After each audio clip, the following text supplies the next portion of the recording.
You've been told that if you want something, you have to chase it, hustle harder, push more, hold tighter.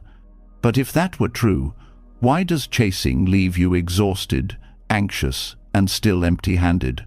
Why does grasping make what you want slip even further away, like sand falling through your fingers?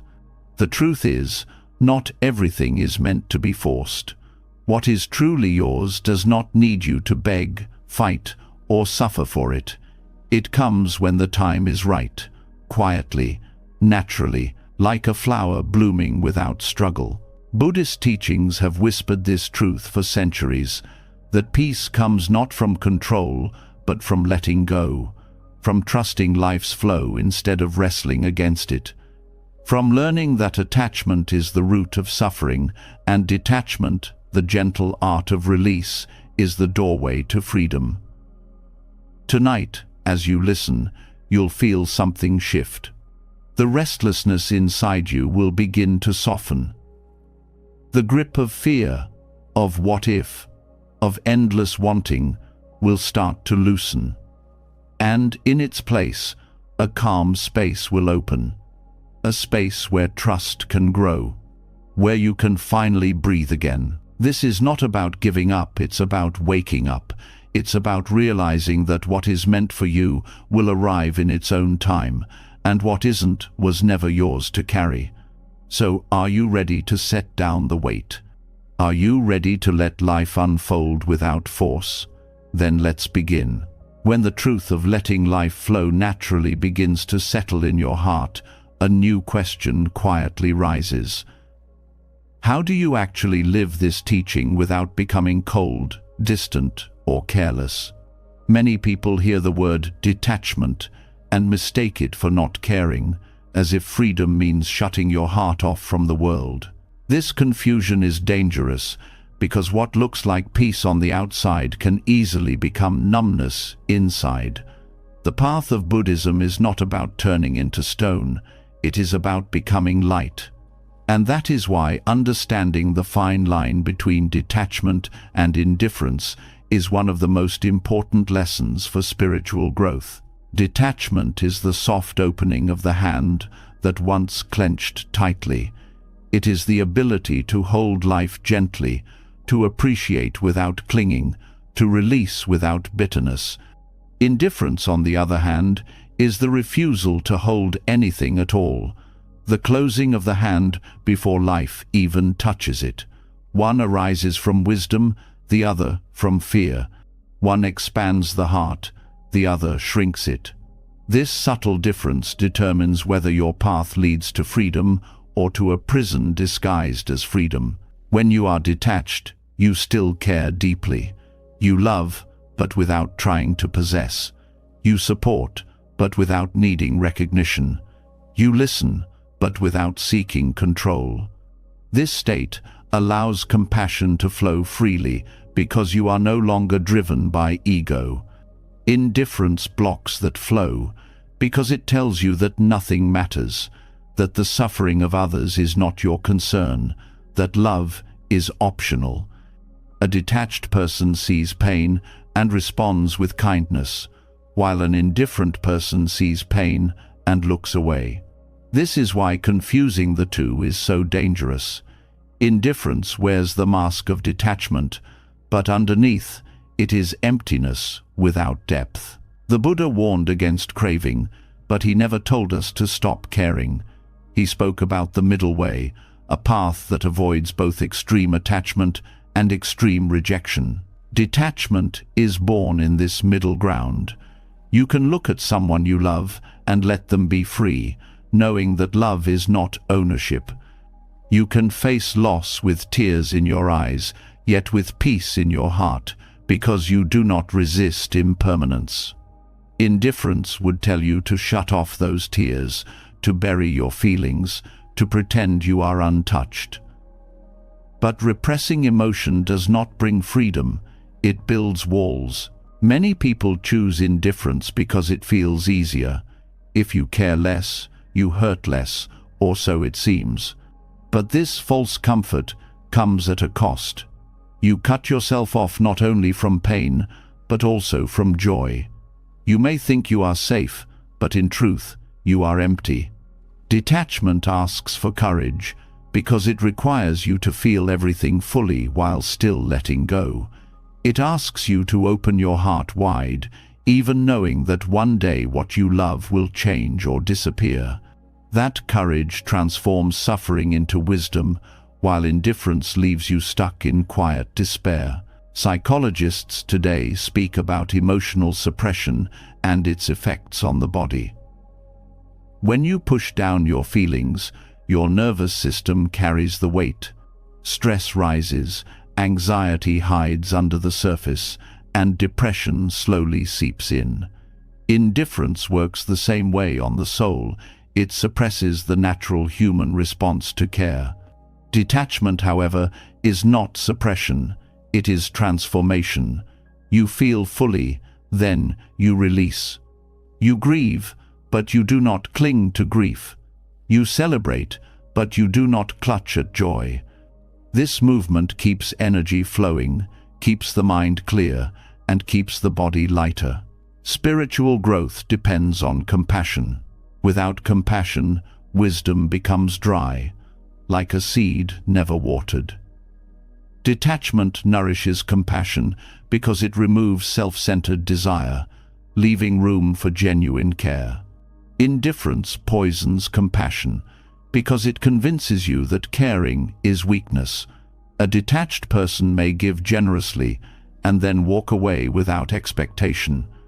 An indifferent person may not give at all, believing that nothing is worth their effort. One opens the heart to humanity, the other closes it. You might see this difference most clearly in relationships. Detachment allows you to love without chaining the other person. You give them space to grow, to leave if they must, and you still wish them well. Your love is not a cage, but a blessing. Indifference pretends not to care whether they stay or go. But this is not freedom, it is disconnection. When you are indifferent, you miss the chance to experience intimacy, because intimacy requires vulnerability, and indifference rejects vulnerability. Think of detachment as the clarity of seeing things as they are. You understand that everything is impermanent. Relationships, possessions, status, even your own body. This understanding frees you from grasping, but it does not make you cold. Instead, it deepens your appreciation. You savor moments because you know they will pass. You treasure people because you know they are not permanent fixtures. Indifference sees the same truth of impermanence, but responds with dismissal. Instead of cherishing, it shrugs and says, "Why bother?" This is not wisdom, it is resignation. The heart of Buddhism is compassion combined with insight. Compassion without wisdom burns out. Wisdom without compassion freezes over. Detachment is where the two meet. You see through illusions, but you also care for the beings still caught in them. You understand that nothing is permanent, but you still hold someone's hand when they cry. You know that desire leads to suffering, but you still smile at a child's joy. Indifference has no such balance. It uses the excuse of wisdom to abandon compassion. Consider how this plays out in society. When you are detached, you can face the world's suffering without drowning in it. You can act with kindness, volunteer, donate, or speak out, but without being consumed by anger or despair. You help because it is right, not because you need recognition. Indifference, however, looks at suffering and says, "It's not my problem." It uses impermanence as an excuse for inaction. This is a misunderstanding of Dharma. True, Dharma does not make you careless. It makes you more alive to the needs of others, even as you release your personal attachments. At the root of the confusion is fear. People fear that if they let go of attachment, they will lose passion, love, and meaning. So they either cling tightly or swing to the other extreme of indifference. But detachment is not the death of passion, it is the birth of pure passion. A detached artist still paints with fire, but without fear of criticism. A detached lover still loves deeply, but without chains. A detached seeker still pursues wisdom, but without pride. This is freedom with warmth, not coldness. The path of detachment also sharpens awareness. When you are indifferent, you close your senses. You numb yourself to avoid discomfort. But numbness dulls everything: pain, joy, beauty, truth. Detachment does the opposite. It heightens your awareness because you are no longer clouded by craving. Food tastes richer when you do not obsess over it. Relationships feel deeper when you do not demand from them. Experiences feel fuller when you do not cling. Indifference narrows your world. Detachment expands it. There is also a moral difference. Indifference can become cruelty because when nothing matters to you, the suffering of others becomes invisible. Detachment never leads to cruelty because it is rooted in wisdom and compassion together. A detached monk may leave the world of possessions behind, but he still feeds the hungry and comforts the sick. His detachment allows him to give more, not less. Indifference does not give it, only withholds. Philosophers throughout history have seen this same distinction in different words. The Stoics spoke about apatheia, the calm state free from destructive emotions. But they never meant apathy in the modern sense. They meant freedom from being ruled by emotion, not freedom from caring. Buddhism echoes this. Detachment is mastery, not neglect. It is choosing how to respond rather than reacting blindly. Indifference is simply not responding at all, not because you are wise, but because you are closed. If you look within yourself honestly, you can feel the difference. When you practice detachment, your heart feels light, open, at ease. There is clarity, a sense of being in harmony with life. When you slip into indifference, there is a heaviness, even if disguised as calm. Something feels deadened, like a light dimmed. That subtle difference is the compass of your growth. Pay attention to it, because it tells you whether you are truly walking the path or just avoiding it. Meditation can help you develop this discernment. In meditation, you learn to observe thoughts and feelings without clinging. You let them come and go, like clouds across the sky. This is detachment in practice, awareness without ownership. Indifference in meditation, however, would be ignoring thoughts, pushing them away, or zoning out. That is not mindfulness, it is avoidance. The quality of presence is what matters. Detachment is presence without grasping. Indifference is absence disguised as calm. Over time, as you deepen in detachment, life becomes lighter. You stop needing constant validation. You stop fearing loss so intensely. You begin to care more authentically, because your care is no longer tangled with ego. You help others not because you want something back, but because you see them as yourself. This is compassion in its purest form. Indifference can never reach this point, because it cuts off the bridge between self and other. It says, "I am separate, and your suffering is not mine." But detachment sees through separation and responds naturally. The Buddha's life itself is the greatest example. He left the palace not out of indifference to his family, but out of deep compassion for all beings. He cared so much that he was willing to walk away in order to discover the truth that could end suffering. Indifference would have kept him inside, ignoring the world's pain. Detachment gave him the strength to act for the highest good. That is the difference between closing your heart and opening it wider than ever before. So, as you continue on your path, test yourself gently. When you step back from a situation, is it because you are wise enough to release control, or because you are too afraid to feel? When you say you do not care, is it because you have seen through illusion or because you are hiding from reality? Detachment and indifference may look similar from the outside, but inside they create very different lives. One builds a soul that shines, the other builds a shell that cracks. And here lies the essence. Detachment is love without chains, compassion without ego, freedom without coldness. Indifference is escape disguised as freedom, numbness disguised as peace. If you want to grow, to truly find the calm strength that Buddhism offers, then choose detachment, not indifference. One leads to liberation, the other to a subtle kind of death long before the body dies. This is the difference the Dharma asks you to see. And once you feel it clearly in your own heart, your journey will never be the same. When you begin to see clearly that detachment is not indifference but freedom, another question naturally rises. If we are not meant to cling or force, then how do we move through life with purpose? This is where many people stumble. They think letting go means doing nothing, or that life will somehow carry them to everything they desire without effort. Others swing to the opposite extreme and believe they must push harder, control every step, and bend destiny to their will. Both are misunderstandings.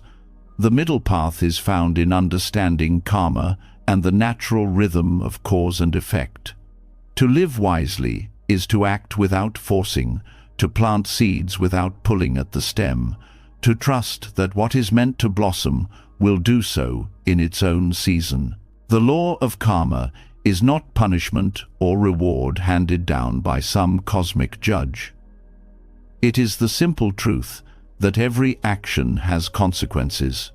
Your thoughts, words, and deeds ripple out and return to you in ways you may not expect. When you grasp at outcomes or try to rush destiny, you are not aligning with this rhythm, you are disrupting it. It is like throwing a rock into still water again and again, demanding it clear faster, only to make it murkier. The natural unfolding of karma requires patience, clarity, and trust in timing. The Buddha often compared karma to planting.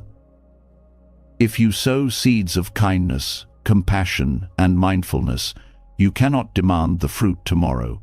You must water them, give them sunlight, and allow time to work. Forcing the process does not yield quicker growth, it only damages the seed. This is why rushing destiny breaks the flow. You may achieve something temporarily by pushing, but the fruit will be bitter because it was pulled before it ripened. Detachment allows you to plant without clinging, to act with sincerity, but without obsession. Non-forcing is not passivity, it is wise alignment. When you force outcomes, you act from craving. Craving is rooted in the belief that you must have something now, that life is incomplete until it arrives. This mindset is restless, anxious, always measuring progress. Karma works on deeper levels than your impatience. It carries the energy of intention. If your intention is filled with desperation, fear, or greed, the results will carry that same flavor.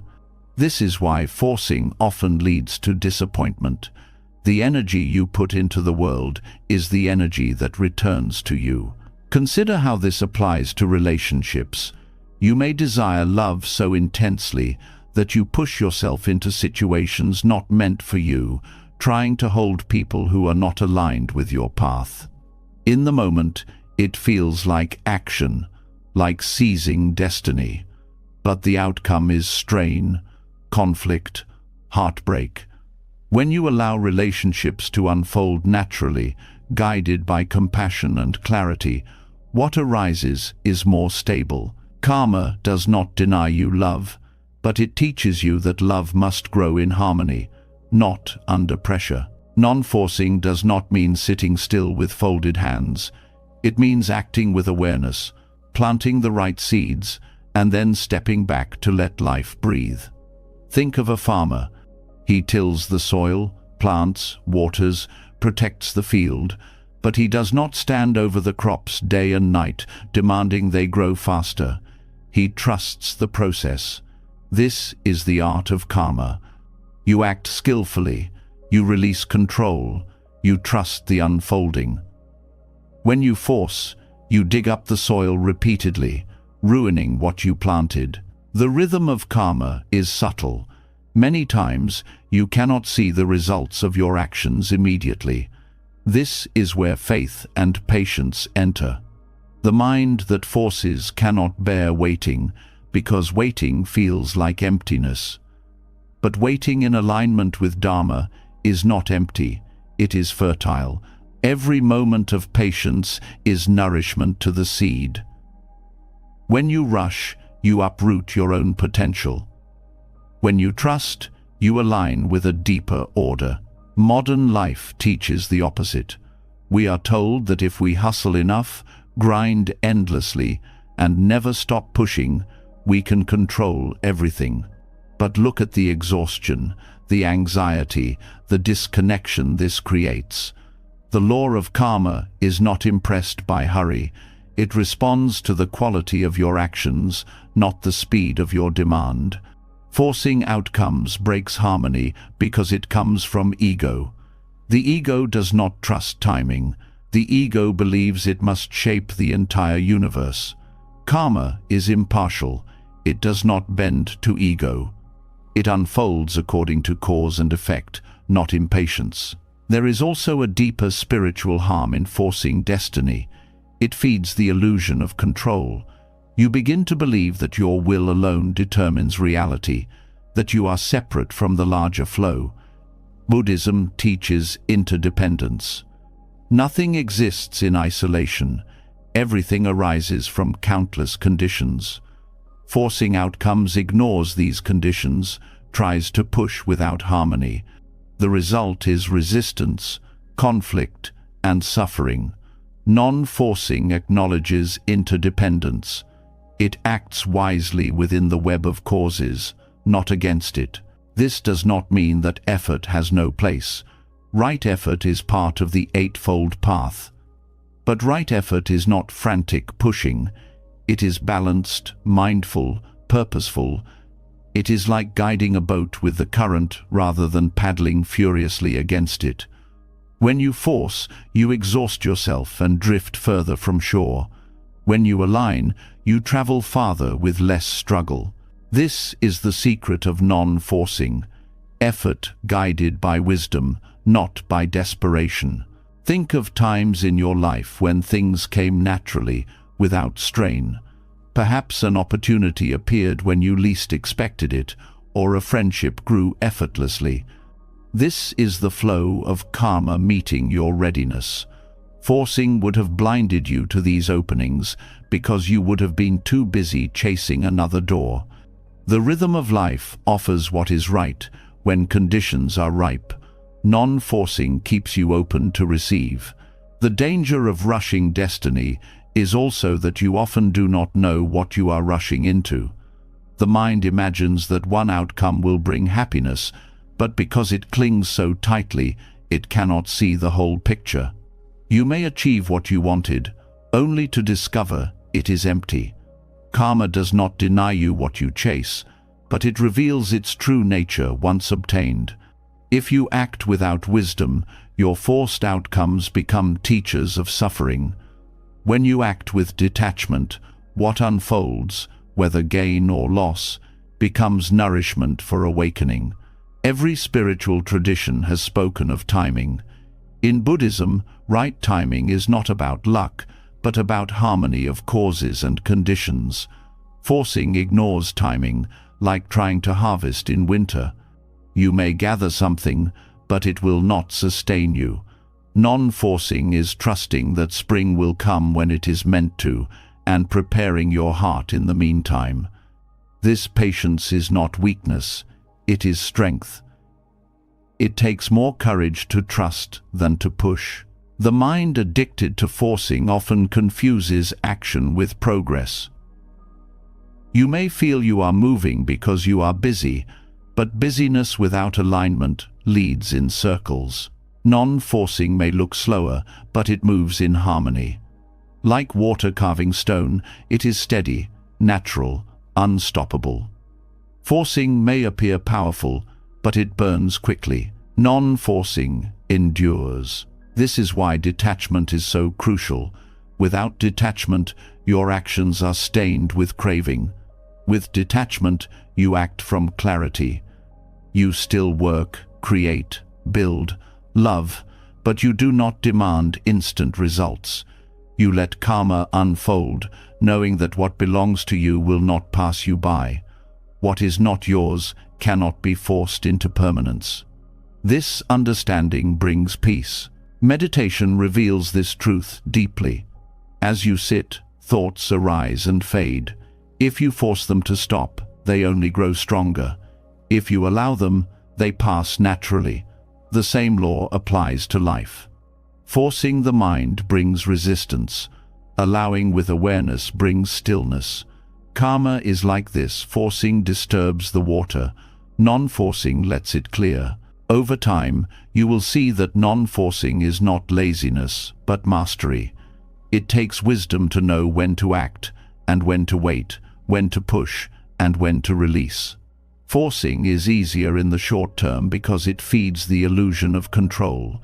Non-forcing requires surrender, patience, and humility. But this humility opens the heart to the deeper order of the universe, where everything arrives in its time. When you stop rushing destiny, life softens. The constant tension in your body relaxes. The anxiety about the future lessens.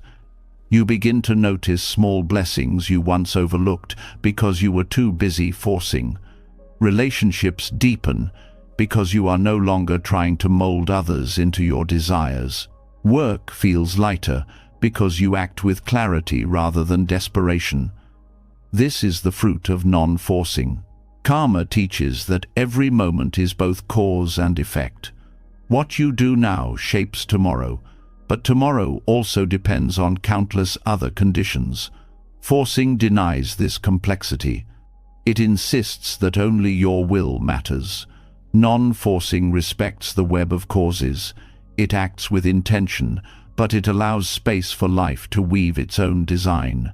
In this space, peace arises. To live in harmony with karma is to see that destiny cannot be rushed, because destiny is not a single fixed event. It is the unfolding of countless causes, shaped by your actions and the actions of others, by conditions beyond your sight. Forcing breaks the flow because it narrows life into one outcome.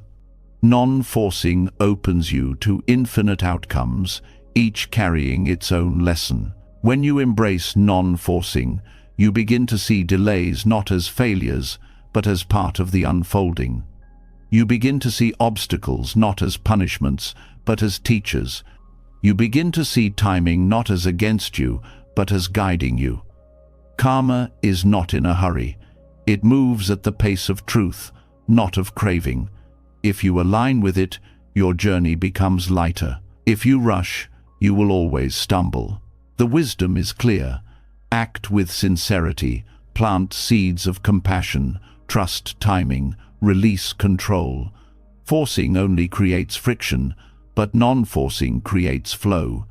In that flow, life unfolds with more grace than your ego could ever plan. And when you stop rushing destiny, you discover that what is meant for you does not need to be chased. It arrives when the heart is ready to receive. When you learn that forcing life breaks its natural rhythm, another truth quietly shows itself. Much of the pressure we feel to rush, to grasp, to control, comes from desire itself. Desire whispers that without its fulfillment, you are incomplete, that happiness waits just beyond the next achievement, relationship, or possession. Yet if you look closely, every desire, no matter how urgent, no matter how intoxicating, eventually fades. Longing never stays, it always dissolves. To see this clearly is to understand impermanence at the heart of craving. and to free yourself from the endless cycle of suffering it creates. Desire feels permanent when it is burning inside you. In the moment, it convinces you that satisfaction will last forever. You crave a promotion, a new car, a partner, recognition, or even spiritual attainment. You believe that once you achieve it, the longing will disappear and peace will remain. But experience shows otherwise. As soon as the object of desire is gained, the fire begins to cool, and new desires quickly take its place. What seemed so essential yesterday becomes ordinary today. The craving that felt permanent dissolves as naturally as smoke vanishing into the air. The Buddha taught that this cycle arising, burning, dissolving is the nature of all craving. The problem is not that we desire, but that we cling to desire as though it were unchanging. You suffer not because of the object itself, but because you forget impermanence. You mistake a passing wave for a permanent ocean. When you see through this illusion, craving loses much of its power over you. You still experience desires, but you no longer believe they can give lasting happiness. Longing is tied to the illusion of permanence. The mind believes that fulfillment will freeze joy in place. Yet nothing in life remains fixed. Relationships shift, possessions decay, status changes, health fluctuates. Even your own emotions move like weather, never staying for long. When you tie your happiness to desire, you tie it to things that will dissolve. And when they inevitably change, disappointment arises. The recognition of impermanence does not make life bleak. It makes life honest. It frees you from chasing shadows and invites you to savor what is here without grasping. There is also the hidden truth that desire itself is exhausting. Each longing carries weight. It occupies your mind, unsettles your body, drives you into restless action. Think of how much mental space is consumed by craving, how often thoughts circle around if only and what if. When longing dissolves, you feel lighter, freer, as though a burden has lifted. The nature of desire is to appear heavy and urgent, but its essence is vapor. By seeing its impermanence, you stop letting it control you. Modern psychology confirms what the Buddha taught. Studies on hedonic adaptation show that humans quickly return to a baseline of happiness after achieving what they wanted. The joy of a new purchase fades within days or weeks. The excitement of success softens into normal routine. Even deep relationships change in feeling over time. This does not mean achievements and relationships have no value. It means their ability to sustain happiness is limited. The suffering arises when you expect them to provide what they cannot. Recognizing this keeps you from being enslaved by endless craving. Desire is not the enemy. What causes suffering is ignorance of its nature. You can allow desires to arise and dissolve without mistaking them for permanent truths. For example, hunger arises, you eat, and the desire fades. You do not cling to hunger or panic when it ends, but with deeper cravings, wealth, recognition, security, you often forget the same impermanence applies. When you learn to observe longing with the same calm awareness you give to hunger, you see it is just another passing condition. This awareness changes your relationship with time. Desire often projects into the future, pulling you away from the present. You chase a tomorrow that never truly arrives, because once you reach it, new desires have already appeared. When you see that longing dissolves by nature, you stop postponing happiness. You begin to value presence, because you know fulfillment in the future is fragile. This does not make you passive, it makes you wiser in where you place your energy. There is also a subtle beauty in the dissolving of desire. When one craving ends, space opens within you. That space is clarity. It allows stillness, creativity, and compassion to arise. If desire never dissolved, your mind would be perpetually crowded, leaving no room for depth. Impermanence clears the field, so new growth can happen. The problem is not that desires end, but that you resist their ending. You cling to the fire long after the flame is gone, and in that clinging lies suffering. This truth also reframes loss.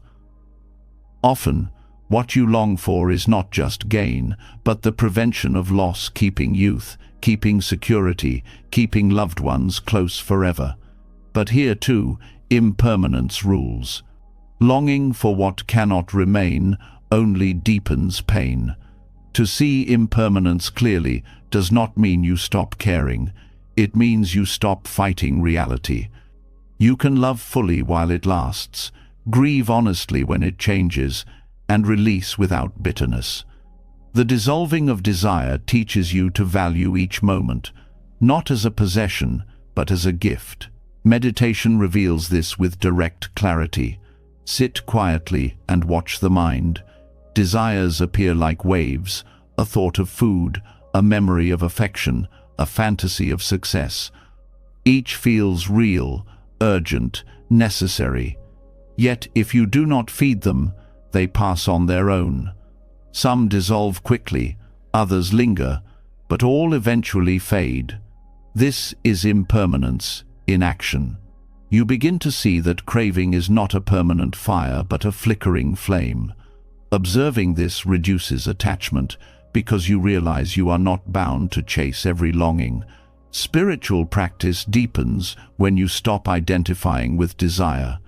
Instead of saying, "I am my craving," you begin to say, "There is craving." This subtle shift breaks the chain of suffering. You no longer see desire as defining who you are, but as a temporary condition moving through you. When longing dissolves, you remain.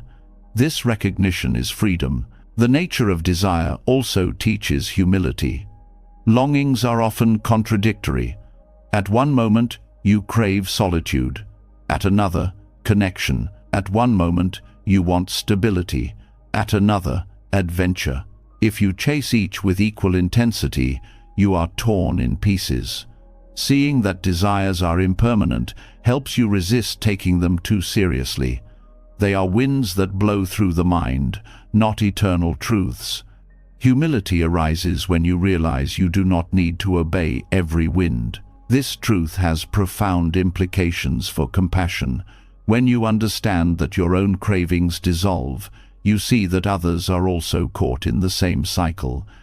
Their anger, greed, jealousy, or grasping are not fixed identities but temporary conditions.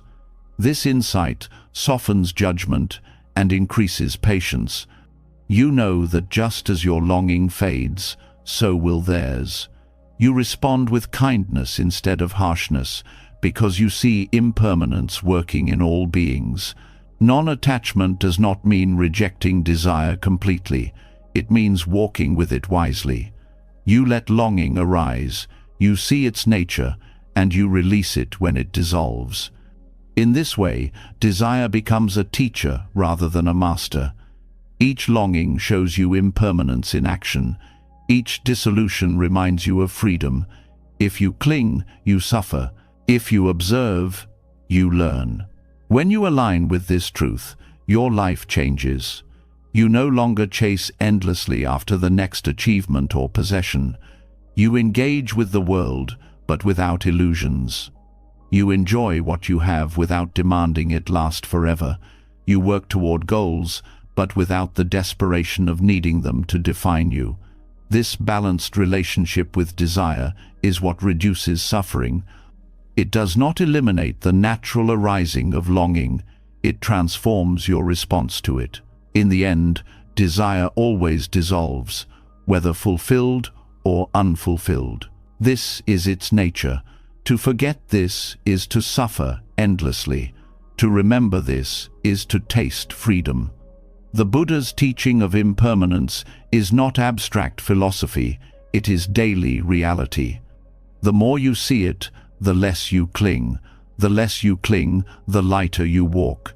And with each longing that dissolves, a deeper peace takes root, a peace that no temporary desire can ever provide. When the truth of impermanence is deeply seen, a new question begins to surface. If desire always dissolves, then why do we keep clinging to what is already fading? The human heart often resists release, even when holding on brings pain. We grasp at relationships, memories, regrets, and expectations as if our survival depended on them. Yet what we discover through the Dharma is that true healing often begins not in holding tighter, but in letting go. Release is not a loss, it is the space where life renews itself, where the body softens, the mind clears, and the spirit breathes freely again. Holding on feels safe in the moment because it gives the illusion of control. A broken relationship may leave wounds, but clinging to the pain feels like protecting yourself from forgetting. A past mistake may bring guilt, but replaying it again and again feels like proof that you care. Yet this form of holding does not protect it, prolongs the suffering. The wound cannot close because it is never allowed to breathe. When you let go, you do not erase the memory or deny the event. You simply release the need to carry it endlessly. This release is what allows healing to move in. Emotional wounds, like physical ones, need space to recover. If you keep scratching at a cut, it will never heal. In the same way, when you replay betrayals, failures, or grief, you prevent the natural restoration of the heart. Letting go is the act of stepping back, of trusting the natural wisdom of your being to mend. Buddhism teaches that suffering arises from attachment, and nowhere is this clearer than in the refusal to release. The longer you cling, the deeper the pain. The moment you release, the energy shifts. Healing is not forced, it unfolds because you stopped resisting. The body itself reflects this truth. Stress, anxiety, and tension build when the mind refuses to let go. Muscles tighten, breath shortens, sleep becomes restless. Holding on to anger or regret is not only a mental habit, it manifests physically. Countless studies show the link between unresolved emotional burdens and illness. When people learn to release, whether through forgiveness, meditation, or mindful acceptance, the body relaxes, blood pressure lowers, immune function improves, energy returns. The body thrives in letting go, because clinging is a constant fight against reality. Letting go does not mean you forget or dismiss what happened. It means you stop feeding it with resistance. A heartbreak remains part of your story, but it no longer dictates your present. A failure remains in memory, but it no longer defines your identity. Release transforms pain into wisdom. The experience remains, but the suffering softens. Healing arises because you are no longer chained to the wound. The act of holding often comes from fear. You fear that if you let go, you will lose meaning, love, or identity. You believe that your pain keeps you connected to what was lost, but fear binds you to the very thing you long to be free from. Letting go is not abandoning, meaning it is discovering a deeper meaning beyond possession. It is trusting that love does not vanish when you release the person, that wisdom does not vanish when you release the mistake, that strength does not vanish when you release the grief. Forgiveness is one of the clearest forms of release. To forgive is not to excuse or forget, but to stop carrying the poison of resentment. Holding on to anger is like holding a burning coal, hoping it will hurt the other, while only burning yourself. Letting go of resentment allows your heart to heal, even if justice or reconciliation never arrives. This healing is not a gift to the one who hurt you, it is a gift to yourself. Forgiveness is freedom, and freedom is the ground of healing. Letting go also creates space for new growth. When your hands are full of what no longer serves you, you cannot receive what life is offering now. Holding on blocks the flow of renewal. Release opens space. This is why people often discover that once they finally let go of an old attachment, new opportunities, connections, or insights arise. The space left by release is not emptiness, it is fertile ground. Healing thrives in this space because it is uncluttered, open, receptive. Meditation teaches release directly. As you sit, thoughts and emotions arise. When you cling, tension builds. When you push them away, struggle grows. But when you let them pass without attachment, the mind softens. This practice is not only mental, it is healing at every level. The nervous system settles, the heart feels lighter, clarity arises. Meditation is training in the art of release, showing again and again that letting go restores balance more effectively than holding on. The same truth applies to grief. Loss is painful, and healing does not mean pretending otherwise. Yet grief becomes unbearable when you cling to the idea that nothing should have changed. Holding on to what is gone freezes the heart in the past. Letting go honors the impermanence of life. It allows you to love what was while opening to what is. This does not diminish love, it deepens it, because you are no longer resisting reality. Healing grows not by denying the loss, but by releasing the demand for permanence. Even in daily frustrations, letting go heals. A harsh word from a colleague, a traffic delay, a mistake at work, all these can either linger in the mind or be released. When you hold on, irritation festers, affecting your mood and interactions. When you let go, peace returns quickly. Small releases train the heart for larger ones. Each act of letting go is practice in allowing healing instead of prolonging pain. Physical healing mirrors this principle. The body repairs itself when it is given rest, when inflammation is allowed to cool, when tension is released. Similarly, the mind heals when it stops clinging. Just as you cannot force a wound to close faster, you cannot force emotional pain to disappear by clutching it. Both body and mind thrive on spaciousness, trust, and patience. Healing is the natural state when obstruction is removed. Letting go also reveals a hidden strength, resilience. When you release, you learn that you are not defined by what you lost or what hurt you. You discover an inner capacity to move forward, to find meaning beyond circumstances. This resilience is not the denial of pain, but the wisdom of release. It shows you that healing is not the absence of scars, but the ability to live fully with them, unbound by their weight. Release is not passive. It is an active choice to stop fueling suffering. It takes courage, because clinging feels familiar.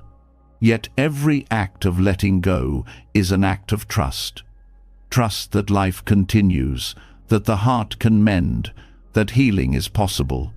In Buddhism, this trust is part of the path. The Dharma teaches that everything arises and passes away. When you align with this truth, you no longer fear release. You see it as part of the natural rhythm of existence. Letting go can be seen in nature. Trees release their leaves in autumn, not in despair but in preparation for renewal. Rivers release water to the sea, not in loss but in continuation. The body exhales with every breath, releasing the old to make space for the new. Life itself is a rhythm of release. When you resist this rhythm, suffering deepens. When you join it, healing flows. Ultimately, letting go heals faster than holding on because it removes the friction against reality. Holding is resistance, and resistance consumes energy. Release aligns you with what already is, conserving energy for growth. In that alignment, the body and mind repair themselves naturally. Healing is not something you must create, it is something you uncover once you stop clinging. When you fully embrace this truth, life changes. Old wounds lose their grip. Past regrets no longer weigh you down. Relationships feel lighter because you no longer demand permanence. Even pain becomes a teacher, showing you where release is needed. The heart becomes a place of renewal instead of a storage room for old burdens. The path of healing is not in endless analysis or constant holding. It is in the courage to release. Release the anger, the guilt, the regret, the craving. Release not by denial but by trust. In that release, healing arises faster than you believed possible, because healing was always waiting for space.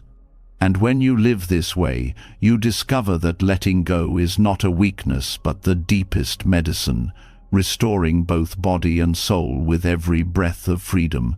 When the heart discovers the medicine of release, another truth quietly appears from the silence it leaves behind. What we once clung to so desperately was never just about the thing itself, but about the emptiness it tried to fill. Desires are not random, they carry hidden messages. What you chase outside often reveals what is missing inside. This is why detachment is not simply a practice of letting go of cravings, but also a way of looking deeper, of seeing clearly what longing is trying to cover up. Beneath every pursuit lies a mirror, and in that mirror you can see your wounds, your fears, your forgotten parts of self. Every desire carries with it a story.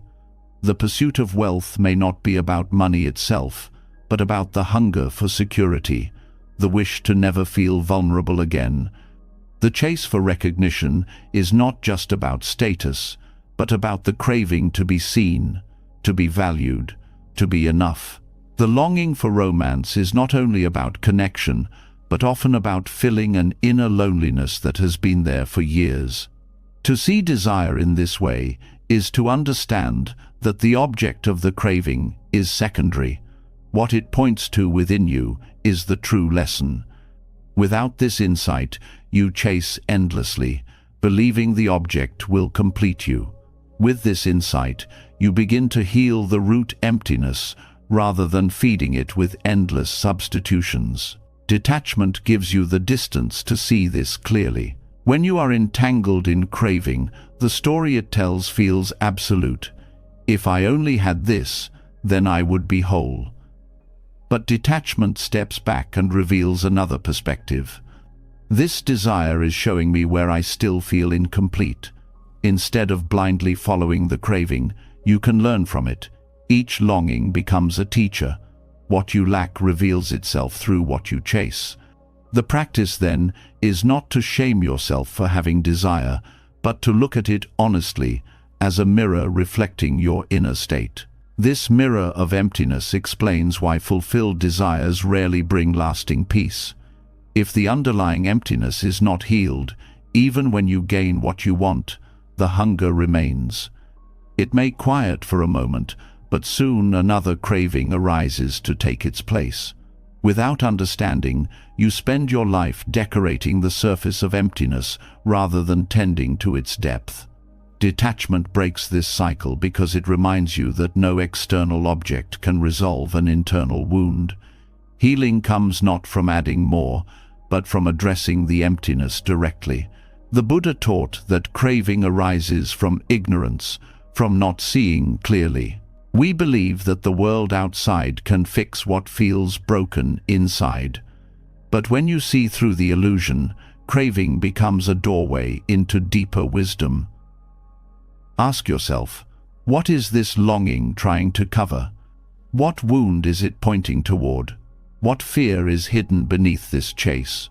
When you inquire in this way, desire transforms from a chain into a guide. It no longer controls you. It shows you where to look. This insight changes how you relate to yourself. Instead of condemning your desires as weaknesses, you approach them as signals. A desire for endless approval might point to a forgotten wound of neglect. A craving for constant busyness may point to a fear of facing emptiness in stillness. A need to control others might reveal insecurity within. Detachment gives you the space to look without judgment, to see these patterns not as flaws, but as invitations to heal. What makes this teaching profound is that emptiness is not a failure. In Buddhism, emptiness is also the truth of all things, that nothing has a fixed, independent essence. The emptiness revealed by desire is not a sign that you are broken, but a reminder of your impermanent, fluid nature. You chase because you forget this. You believe you are missing a permanent peace. But in reality, you are not missing what you feel, as emptiness is the absence of attachment, waiting to be filled not by objects, but by wisdom and compassion. The practice of turning desire into a mirror requires honesty. When a craving arises, instead of rushing to fulfill it, you pause and ask, "What is this showing me about myself?" For example, the longing for luxury may reveal a fear of insignificance. The hunger for endless knowledge may reveal insecurity about worth. The pursuit of beauty may reveal discomfort with vulnerability. Each desire opens a window into your hidden places. When you view them with detachment, you can meet those places with awareness rather than feeding them blindly. This perspective also brings compassion for others. When you see that your cravings reveal your emptiness, you recognize the same truth in others. The person chasing wealth may not be greedy, but deeply insecure. The one obsessed with attention may not be vain, but longing to be loved. The one clinging to possessions may not be selfish, but terrified of loss. Recognizing this softens judgment. Instead of resenting others for their desires, you see the suffering beneath. Compassion arises naturally, because you understand that all beings are chasing what they think will heal them. Healing the emptiness revealed by desire requires patience and courage. It is easier to chase external objects than to face inner wounds. The craving distracts you, gives you temporary relief, and lets you avoid discomfort. But when you stop and turn inward, you encounter the raw emptiness itself. At first it feels painful, but within that emptiness is the seed of freedom. By sitting with it, by not running, you discover that it cannot destroy you. It softens, it opens, it reveals space where peace can grow. Meditation is the laboratory for this practice. As you watch the stream of thoughts, desires arise, cravings for comfort, for distraction, for recognition. Instead of indulging or rejecting them, you observe. With time, you begin to notice the deeper patterns. You see the fears behind the cravings, the insecurities behind the stories. This is how meditation transforms desire into a mirror. It slows the process enough for you to see clearly what is usually hidden beneath action. There is also a profound freedom in realizing that emptiness does not need to be filled. The mind believes that emptiness is a problem, a hole that must be covered. But emptiness, when seen without fear, is spaciousness. It is openness. It is the ground where peace rests. The chasing ends not because you have filled the emptiness, but because you see that nothing was missing. This is the highest form of detachment, to rest in emptiness without needing to escape it. This truth is reflected in daily life. Think of the times when you stopped chasing for a moment and allowed yourself simply to be walking quietly, sitting in silence, sharing presence without demand. In those moments, emptiness felt whole. No craving needed to be satisfied. This is not the emptiness of lack, but the emptiness of freedom. What you thought you lacked was only the illusion created by craving. By learning to use desire as a mirror, you turn suffering into a path of growth. Every craving becomes an invitation, not to rush outward, but to look inward. Each longing points to a place where compassion is needed.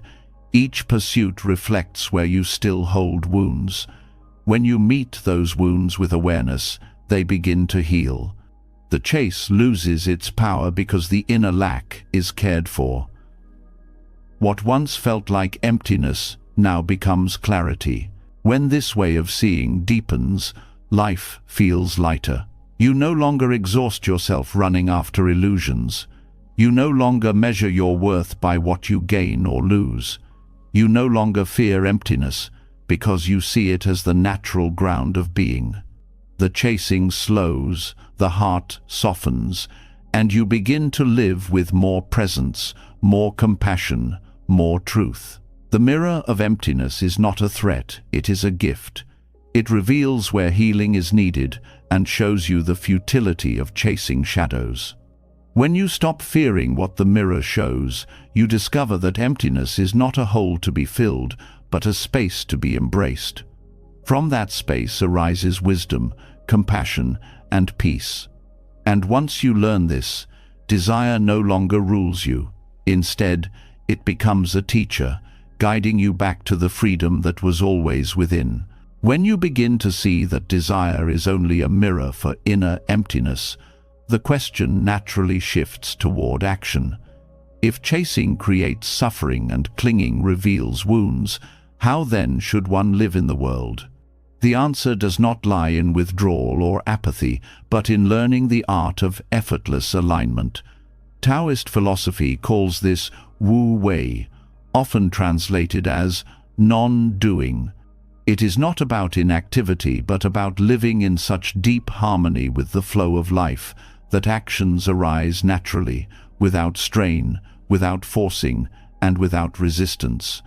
Within Buddhism, this principle resonates through detachment, patience, and the wisdom of the middle way. Wu Wei often confuses people because the words non-doing sound like laziness or indifference, but it is nothing of the sort. It is the opposite of struggle. It is the experience of being so attuned to reality that your choices are not made from craving, fear, or control, but from clarity and trust. It is when you act without resistance to what is, and in doing so, your actions carry a kind of ease that forced effort can never achieve. Buddhism echoes this through its teachings on right effort, effort that is balanced, wise, and free of attachment to results. When you live in alignment, life does not feel like a constant battle. You still act, work, and make choices, but they flow more naturally. There is no pushing against the current, no grasping at outcomes. This kind of action has a quiet power. It allows results to arise in their proper time without being distorted by impatience. Detachment in Buddhism creates the mental space for this state, because once you are free from clinging, you no longer act from desperation. Wu Wei is action without forcing, detachment in motion. In Taoism, the sage is compared to water. Water flows without resistance, finds its way around obstacles, and nourishes everything it touches without struggle. In Buddhism, this same principle is seen in patience and compassion. The Buddha taught that forcing against the truth of impermanence brings suffering, while acceptance allows peace. Wu Wei reflects this same wisdom. When you align with the natural rhythm, life carries you forward effortlessly. The strain disappears because the resistance has been released. In daily life, this principle shows itself clearly. Think of the times you pushed relentlessly for something, only to exhaust yourself with frustration. Contrast this with the times when you allowed things to unfold while staying attentive and responsive. The results often came more smoothly, with less struggle, and in ways you could not have predicted.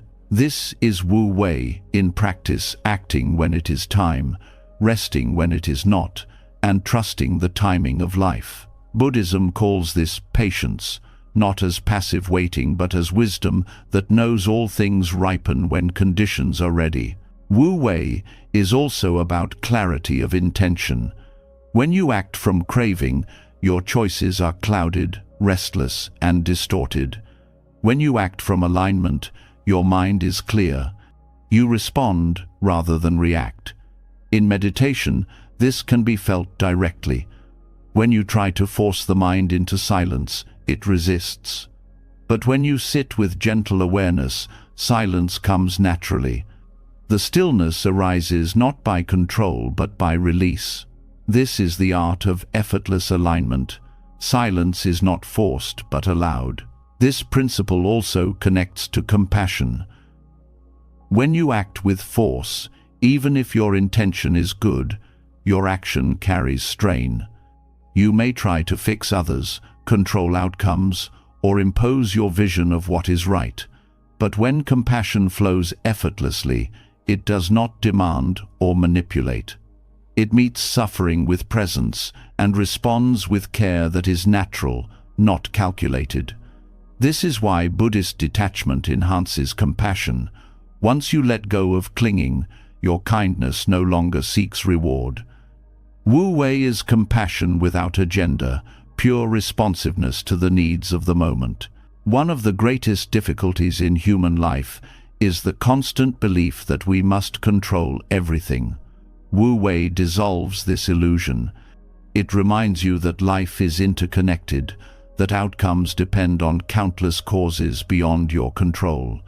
When you stop forcing, you leave space for these conditions to align naturally. Buddhism teaches dependent origination, that everything arises due to conditions. Wu Wei is the practical expression of this, aligning with conditions rather than fighting them. This does not mean passivity. To live in Wu Wei is to be deeply engaged, but without the arrogance of control. The farmer plants seeds, waters the soil, tends the crops, but does not demand the harvest arrive tomorrow. The healer gives medicine, but trusts the body's own wisdom to recover. The teacher shares knowledge, but allows the student's readiness to shape their learning. This is effortless alignment, acting wisely, without clinging to immediate results. Buddhism describes this as skillful means, knowing how and when to act in harmony with causes and conditions. Wu Wei also reveals itself in creativity. Artists often describe moments when their work flows effortlessly, as though it is creating itself through them. Athletes speak of being in the zone, where movement happens without conscious struggle. These states are glimpses of effortless alignment. They arise not from control but from surrender to the moment. Buddhism supports this through mindfulness. Being fully present allows action to flow with ease, without distraction or resistance. The power of Wu Wei lies in its subtlety. Forced effort often leads to burnout, while effortless alignment is sustainable. It conserves energy because you are no longer fighting reality. You move with it, not against it. This is why patience is so important in Buddhism. It is the willingness to let things unfold in their own rhythm, knowing that rushing only creates tension. Wu Wei is patience in motion, the dance of stillness and action combined. Living this way also transforms relationships. Forcing others to meet your expectations creates conflict. Aligning with their nature allows harmony. This does not mean tolerating harm, but responding without the burden of control. You let people be who they are while acting wisely in response. Detachment prevents you from demanding, and Wu Wei allows your presence to bring peace rather than pressure. Relationships built on effortless alignment feel lighter, freer, more authentic. Another dimension of Wu Wei is trust. It asks you to trust the flow of life, to believe that what needs to unfold will unfold. This trust is not blind faith, but an understanding of impermanence and karma. You act skillfully, you plant good seeds, and then you release the outcome. Wu Wei is this release, the confidence that you do not need to pull at the stem to make it grow. Buddhism calls this trust in Dharma, the law of truth that carries life forward, whether or not you cling. The practice of Wu Wei also helps dissolve fear. Much of human anxiety arises from trying to control what cannot be controlled. When you accept the rhythm of life, fear lessens. You act when it is time, you rest when it is not, and you trust that what is yours cannot be lost. This calmness is not indifference, but deep alignment. Fear loses its grip because you are no longer fighting time, no longer demanding permanence. In meditation, the principle becomes even clearer.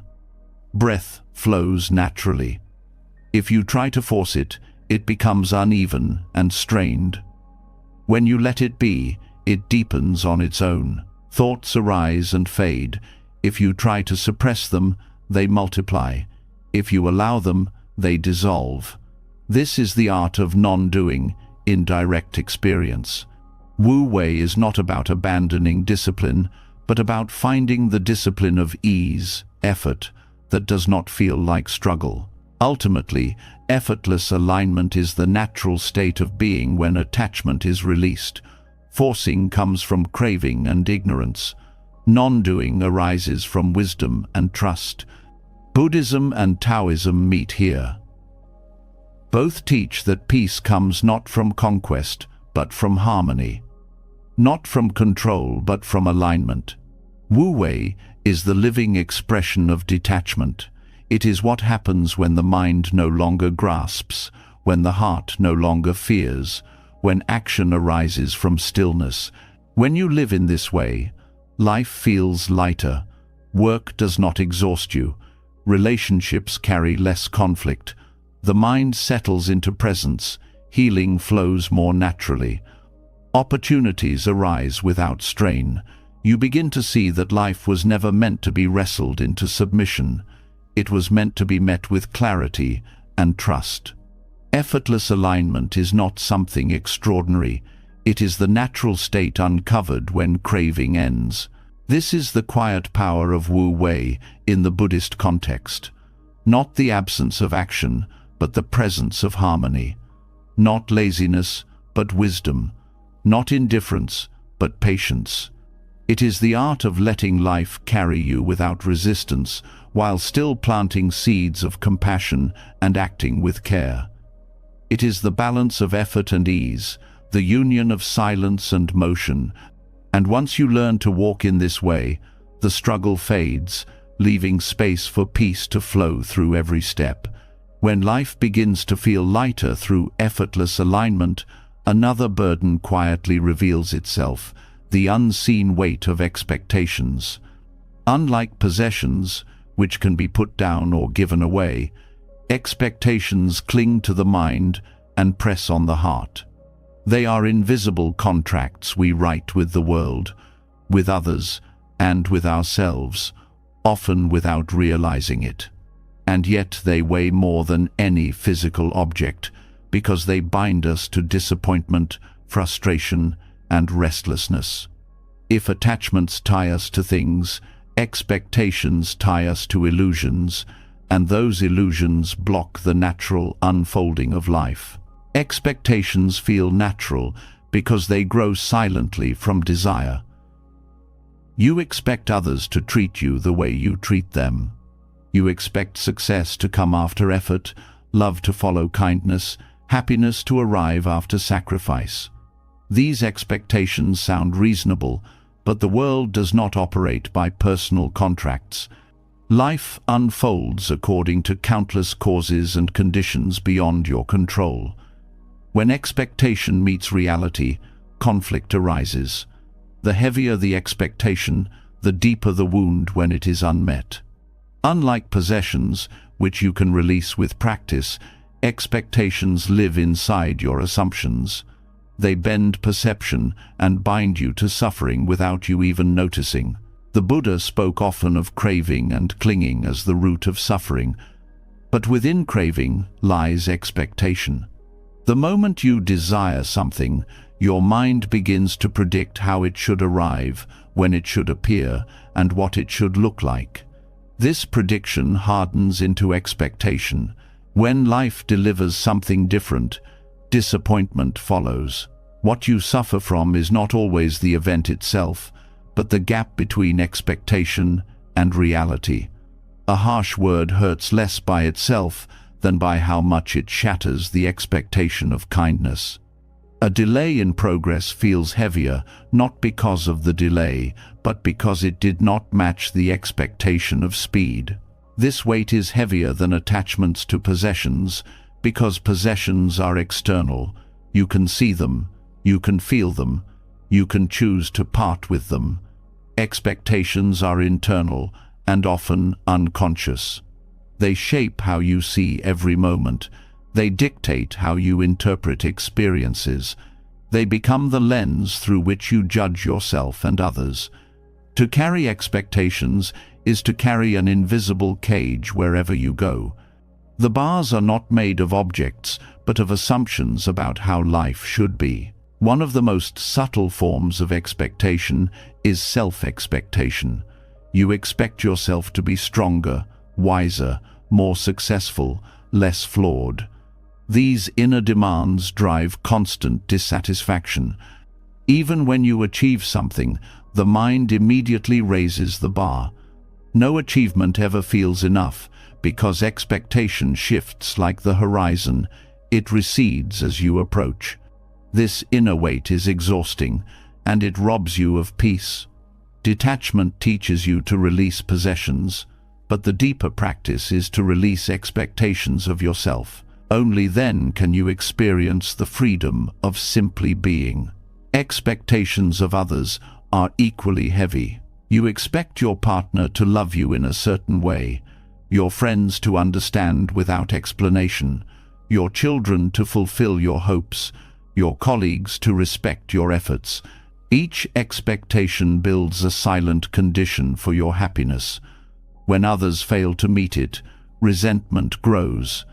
Yet often, they never agreed to these terms. They are living their own causes and conditions, just as you are. To demand that they match your script is to fight reality. Letting go of these expectations does not mean tolerating harm or neglect. It means releasing the burden of demanding that others fulfill roles they may never have chosen. In that release, relationships breathe. Expectations of life itself are the broadest and heaviest. You expect that good deeds will always be rewarded, that justice will always prevail, that the path will always be smooth. These are noble hopes, but when taken as guarantees, they create despair when life does not comply. The Dharma teaches impermanence and uncertainty as universal truths. To live as though life owes you guarantees is to deny these truths. Acceptance is not cynicism, it is the wisdom that sees life clearly. Without the burden of expectation, you can meet each moment as it is, not as you demand it to be. The greatest weight of expectation lies in its subtlety. You may think you are detached because you own little, live simply, and practice release. Yet if your mind is full of assumptions about how life should unfold, you are still bound. Attachments are visible chains, expectations are hidden ones. They block natural arrival because they do not allow you to see what life is actually offering. You overlook opportunities, blessings, and lessons because they do not match your imagined script. You wait for one door to open while ignoring the many already before you. This does not mean you should live without intention. Intention guides effort. Expectation clings to results. Intention says, I will act with kindness. Expectation says, others will treat me kindly in return. Intention is within your control. Expectation depends on forces beyond you. The key to freedom is to keep intention alive while releasing expectation. You walk the path with sincerity, but without demanding a specific outcome. This balance allows life to flow naturally. Meditation reveals the nature of expectation clearly. As you sit, thoughts arise not only of craving but of how things should be. The mind should be still by now. My practice should be deeper. I should feel peace. These expectations create frustration, but when you release them, you notice that presence itself is enough. Peace does not come from fulfilling the expectation of silence. It comes from dropping the expectation altogether. This lesson in meditation extends to all of life. Freedom lies not in perfecting the moment, but in releasing the demand that it be perfect. Expectations are also heavy because they multiply suffering. Pain in itself is sharp but simple. Expectation adds layers. This should not have happened. I deserved better. Things must be different. These thoughts add weight to the raw experience. Letting go of expectation lightens pain. Suffering reduces to its natural size. The sting of disappointment softens when you stop demanding that life meet your script. You learn to meet reality directly, without the extra weight of should. The release of expectation also deepens gratitude. When you expect nothing, everything becomes a gift. The smallest kindness feels precious. The simplest moment feels full. Gratitude blossoms not because life gives more, but because the mind stops demanding more. The heart sees clearly what is already here. This clarity is the opposite of entitlement. It allows joy to arise from the ordinary, because the ordinary is no longer measured against impossible standards. This principle extends to spiritual practice itself. Many seekers become trapped by expectations of progress, expectations of enlightenment, of constant peace, of endless joy. When these do not arrive as imagined, doubt and discouragement grow. But the Dharma unfolds in its own rhythm. Progress cannot be forced, and wisdom does not always appear in the form you expect. Releasing these hidden expectations allows the path to open naturally. You learn to value presence over progress, sincerity over milestones. In doing so, growth unfolds more authentically. Letting go of expectation is not abandonment of hope or effort. It is the cultivation of humility before reality. You act with clarity, you live with compassion, but you do not bind yourself with demands about how life must respond. This humility frees you from bitterness when things do not go your way. It also frees you from arrogance when they do. Life becomes less about controlling outcomes and more about participating fully in the unfolding. The weight of expectation also affects how we see the future. Constant expectation pulls you out of the present and ties you to a horizon that never arrives. You wait for happiness tomorrow, for fulfillment later, for life to begin when conditions are met. But tomorrow is always beyond reach. The present is the only place life can be lived. Releasing expectation anchors you here, where peace is possible. When you begin to loosen the grip of expectation, you may feel lighter immediately, as though a load you did not know you carried has been lifted. This is because expectations operate silently in the background, shaping perception without your awareness. Releasing them is like removing a weight from your shoulders that you thought was part of your body. Suddenly, the mind has space, the heart has ease. Life feels less like a burden and more like a gift. This practice is lifelong. Expectations will arise because the mind is conditioned to predict and assume. But with awareness, you can meet them gently. You can notice, this is expectation, not reality. And in that noticing, the weight begins to dissolve. Each release creates more freedom, more peace, more space for life to arrive naturally. The hidden weight of expectation is heavier than possessions because it cannot be put down by will alone. It must be seen clearly, understood deeply, and released with practice. But once released, the freedom is profound. You discover that life flows more gently without constant demands, that joy is brighter without constant conditions, and that peace is nearer when you stop waiting for it to come in the form you expect. In this way, releasing expectation is not loss, but liberation, the opening of the heart to reality as it is, unbound and free.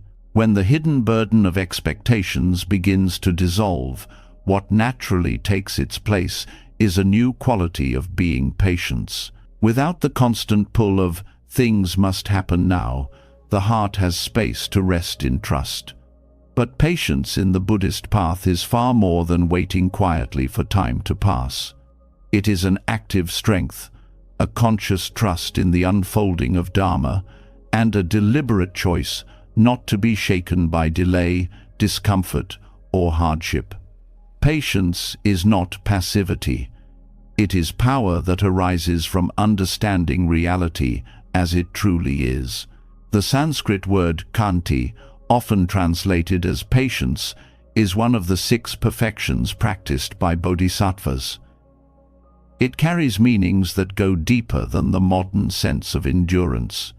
It speaks of forbearance, tolerance, resilience, and a radical willingness to meet the world as it arrives without collapsing into anger or despair. It is not about gritting teeth until something changes. It is about opening fully to what is, with the steady confidence that life unfolds according to causes and conditions, not according to craving. Patience is difficult because the mind resists reality. It wants things to move at its own pace, in its own way. When that does not happen, agitation rises. This is why patience is called a perfection, because to truly practice it is to transcend the ordinary reactions of the mind.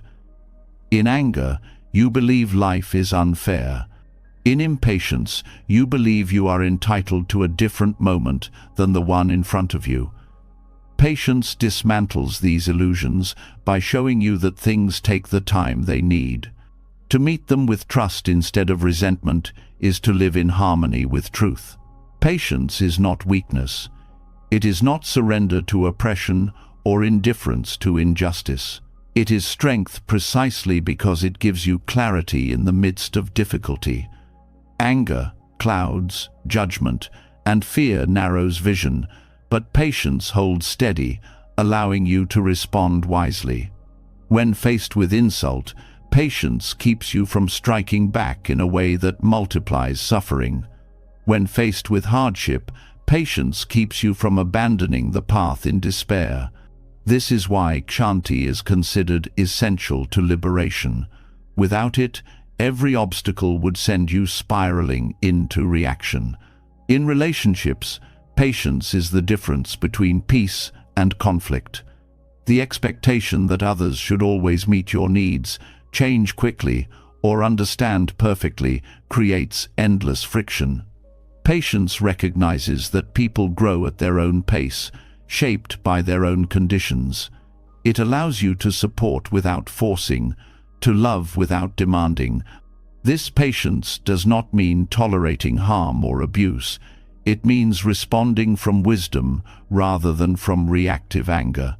In its highest form, it allows you to meet even hostility with compassion, seeing that those who cause harm are themselves caught in suffering. Patience also transforms how you relate to time. Much suffering comes from rushing life, from demanding that growth, healing, or success arrive on your schedule. But growth has its rhythm. Seeds sprout when conditions are ready, not when you demand. The same is true of spiritual progress. Enlightenment is not a prize you can seize by effort alone.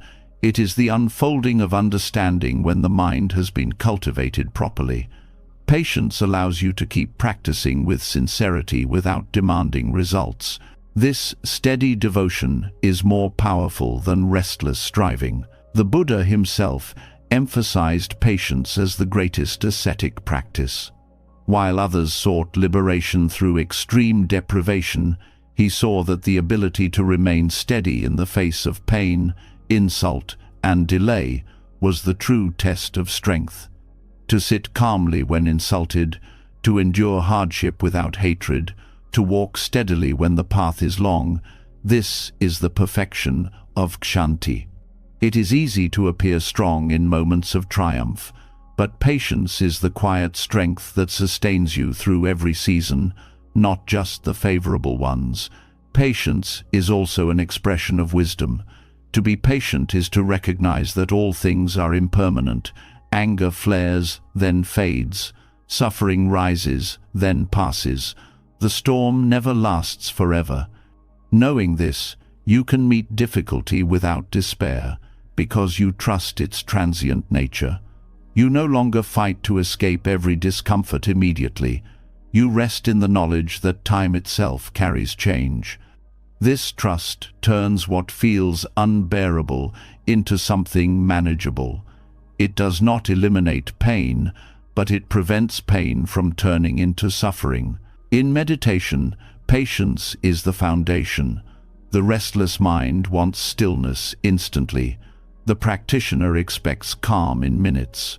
When this does not arrive, frustration grows. But the practice itself is patience, returning again and again to the breath, the moment, the awareness, without judgment. Progress unfolds slowly, often invisibly, like water wearing away stone. Without patience, meditation collapses into struggle. With patience, the mind opens like a flower in its own time. Patience is also required for forgiveness. To release anger toward those who hurt you is not an overnight act. The wound may be deep, the trust broken. Forgiveness cannot be forced, but it can be nurtured with patience.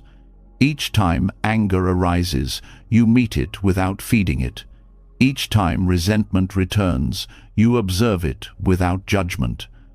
Over time, the grip loosens. Patience allows wounds to heal at the pace they need, without rushing, without clinging. In this way, patience is compassion applied inward as much as outward. Spiritual patience is not about sitting still while waiting for life to improve. It is about active trust, trust that your efforts matter, that wisdom ripens slowly, that even setbacks are part of the path. It is the courage to continue planting seeds, even when you cannot see the harvest. It is the humility to accept that you are not in charge of timing. This humility softens the ego, because impatience is always ego demanding its way. Patience surrenders the ego's timetable and bows to the rhythm of Dharma. There is also patience with yourself. Too often, the hardest expectations are directed inward. You want to be calm immediately, wise immediately, free of flaws immediately. But human growth is uneven, marked by progress and regression. Patience with yourself is the willingness to keep walking without condemnation, to meet your own imperfections with understanding. This patience prevents the spiral of guilt and self-criticism that blocks growth.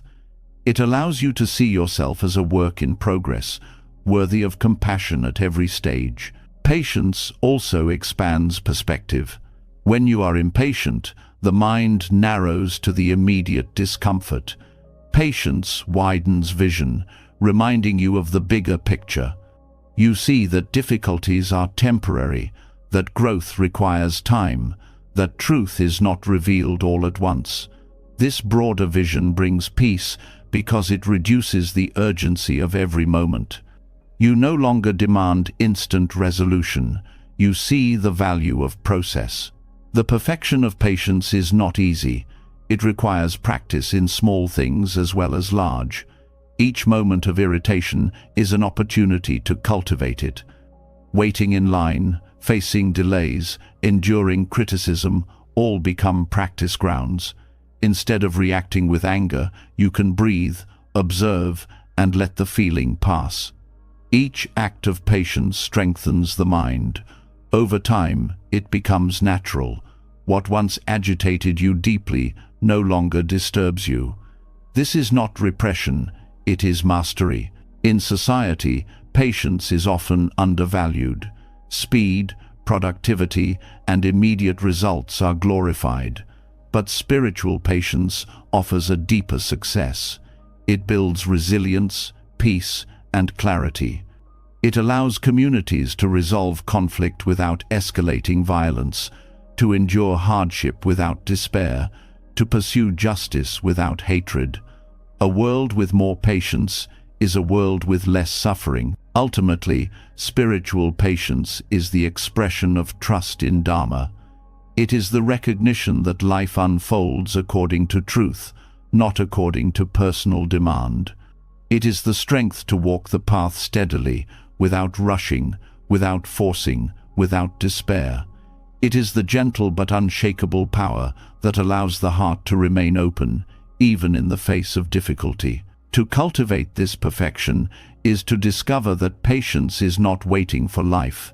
It is living fully within it, with trust, with steadiness, and with peace. When the mind learns patience and begins to trust the slow unfolding of the Dharma, another trap reveals itself.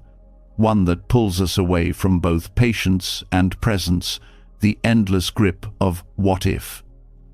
These two words are deceptively small, but they carry immense weight.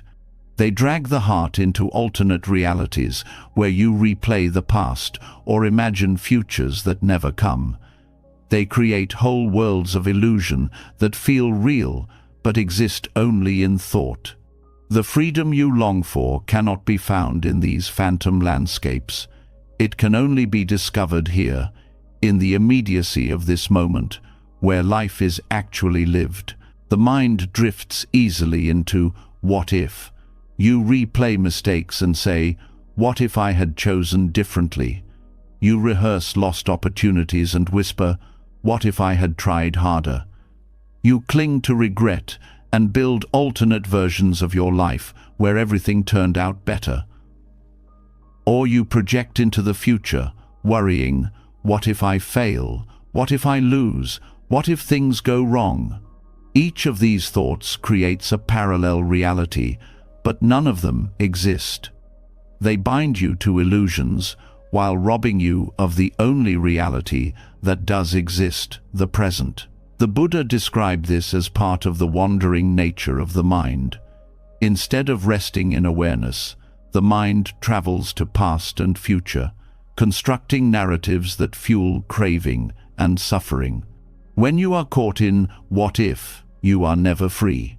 Regret ties you to what cannot be changed. Fear ties you to what has not yet arrived, and both prevent you from experiencing the peace available right now.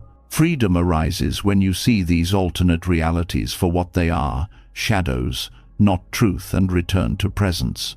Regret is one of the most painful forms of what if.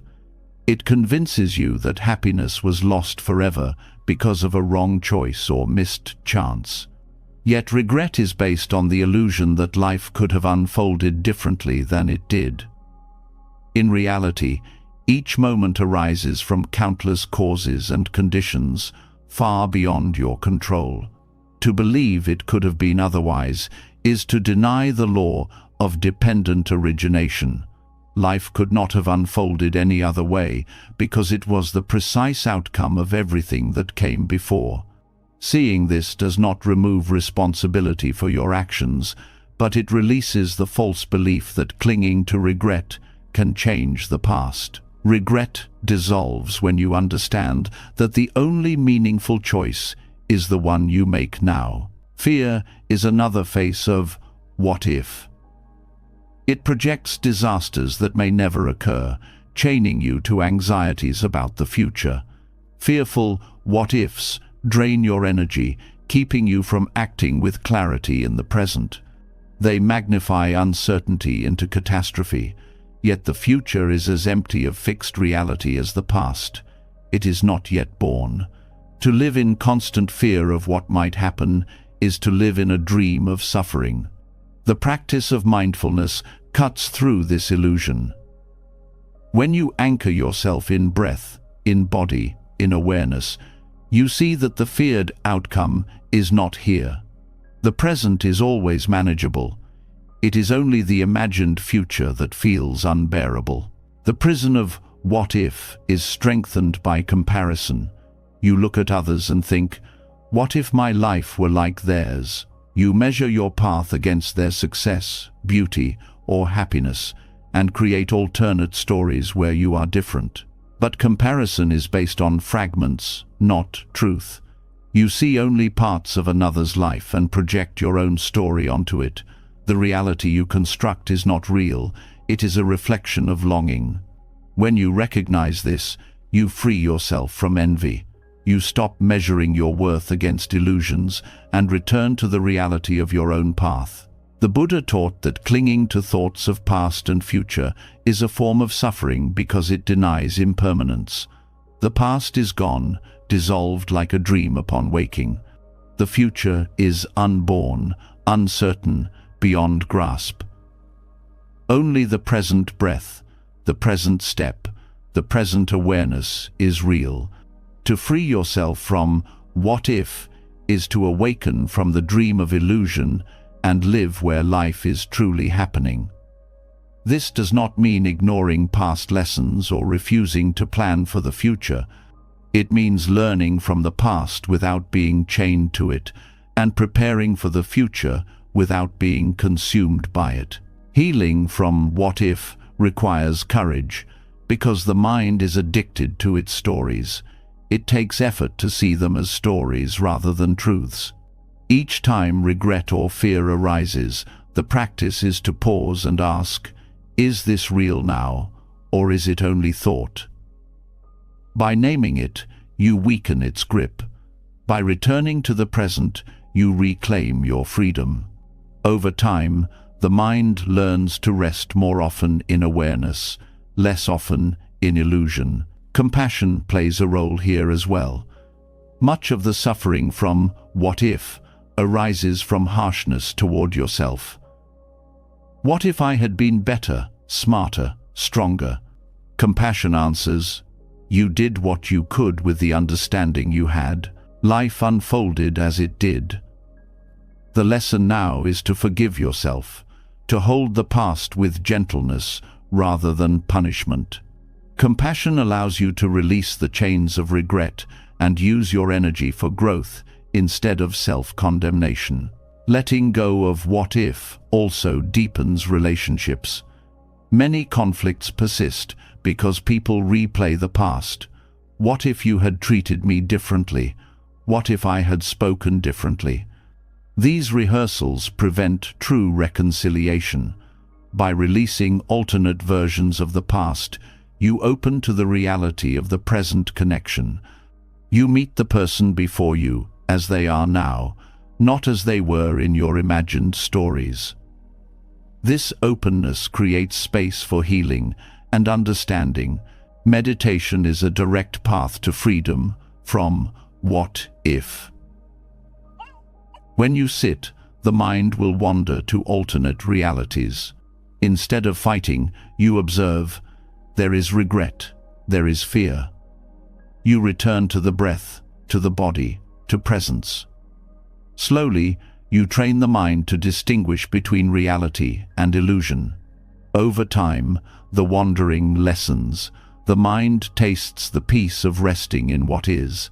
Each moment of presence is liberation from countless what-ifs. Life becomes lighter when you stop carrying these alternate realities. You no longer replay endless scenes of the past.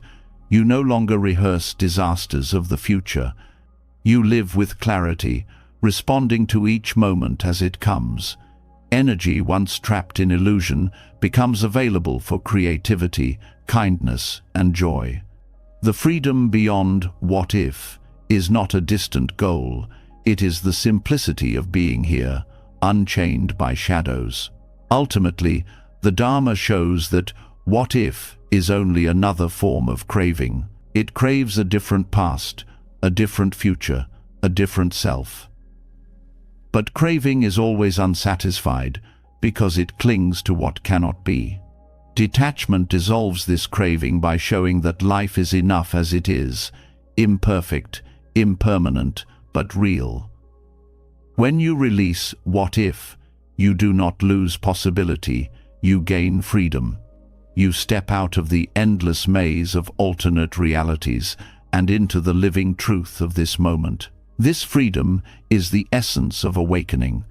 It is not found in correcting the past or securing the future, but in letting go of illusions altogether. When the chain of what if falls away, you discover that you were never lacking, never incomplete. You were only distracted by shadows. In presence, there is peace, clarity, and liberation. And in that freedom, the heart rests in the only place it was ever meant to be here. When the mind learns to step beyond the illusions of what if, it begins to see another mystery of life more clearly, the paradox of release. So often, the things you cling to most tightly slip further away, while the things you surrender return in ways you could not have planned. Letting go does not mean abandoning care or losing value. It means allowing space for natural return. The paradox is that release carries its own gravity. When you stop grasping, what is meant for you often circles back, lighter, freer, transformed. Clinging pushes things away because it suffocates. When you hold a person, an opportunity, or even an idea too tightly, the energy becomes heavy, filled with fear and desperation. That energy creates resistance. People feel it as pressure, situations feel it as force, and life itself seems to respond by keeping distance. Release shifts the energy. Instead of clutching, you open your hand. This openness does not repel, it invites. It creates a field where what belongs to you can return without being forced. This is why letting go attracts. It is not about magical thinking, but about alignment with truth. When you let go, you stop acting from fear of loss. You stop projecting desperation into every interaction. You no longer distort reality with constant demand. In that stillness, others feel safe around you. Opportunities flow more easily toward you. Life responds because you are no longer pushing. The very act of non-grasping creates a kind of natural magnetism. Relationships offer the clearest example. When love is clung to, it becomes burdened with control, expectation, and fear. The more you try to hold someone, the more they feel trapped. Release allows love to breathe. When you love freely, without chains, people feel respected and valued. Paradoxically, this freedom often deepens the bond. Some who leave even return, not because you chased them, but because your openness created space for them to rediscover their own choice. What comes back through release is not forced affection, but genuine connection. This principle applies beyond relationships. Think of opportunities. When you chase endlessly after a certain outcome, you may force decisions, push doors, and exhaust yourself, often with little success. But when you let go, acting with sincerity but without desperate attachment, you create space for unexpected possibilities. Sometimes, the very opportunity you thought was lost reappears, reshaped in a way that fits better than before. Letting go does not kill possibility. It clears the path for alignment. The Buddha taught that craving creates suffering, but he also taught that non-attachment brings freedom. What is often missed is that this freedom does not repel life's goodness, it draws it more deeply.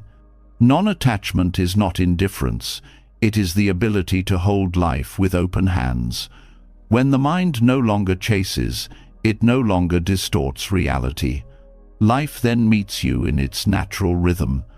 What is meant for you can arrive without obstruction. Psychology mirrors this truth. In attachment theory, anxious clinging creates instability in relationships, while secure detachment fosters closeness.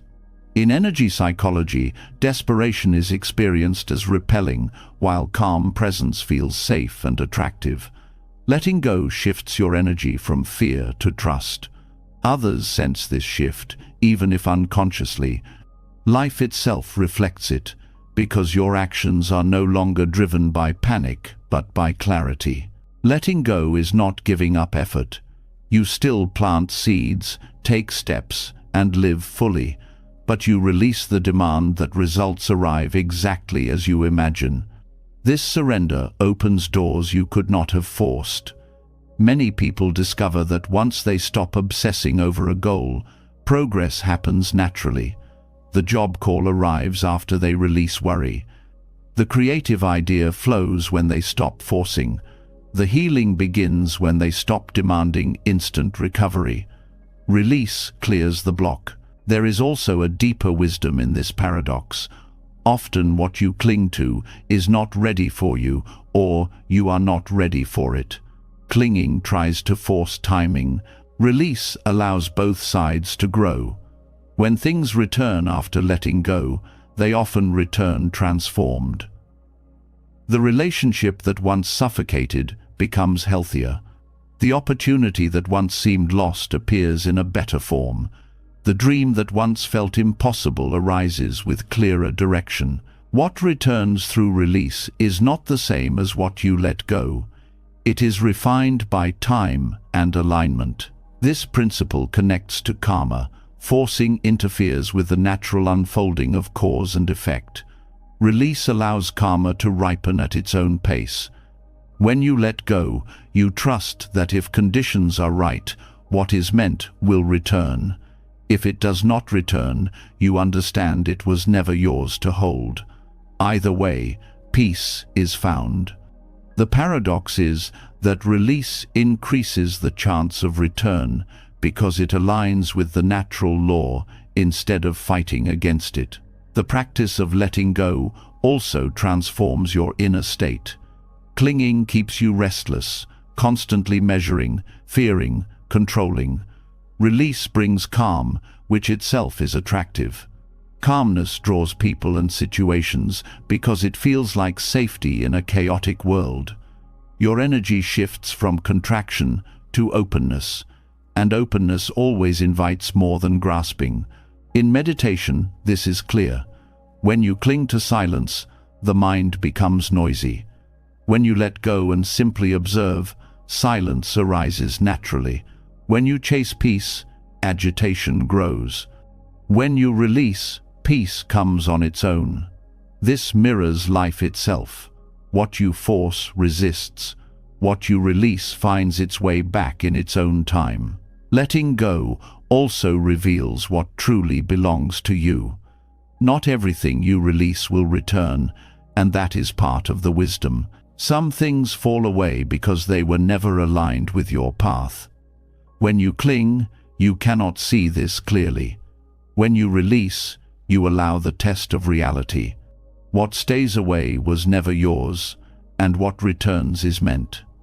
In this way, release not only attracts but also clarifies. It shows you the difference between attachment and genuine alignment. The paradox of attraction through release does not mean waiting passively. It means living actively, fully, and sincerely, while not binding your heart with fear. You continue to love, to create, to work, but you stop gripping the outcome. You let life move in its rhythm. You discover that release is not emptiness, it is trust. And in that trust, life often brings back more than you expected. This truth also deepens gratitude. When something returns after being released, it feels like a gift rather than an entitlement. You no longer take it for granted. You value it more deeply because you know it could have remained gone. Release turns return into blessing.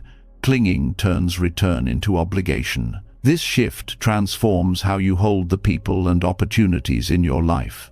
Ultimately, The paradox of letting go is not about manipulating outcomes, but about aligning with reality.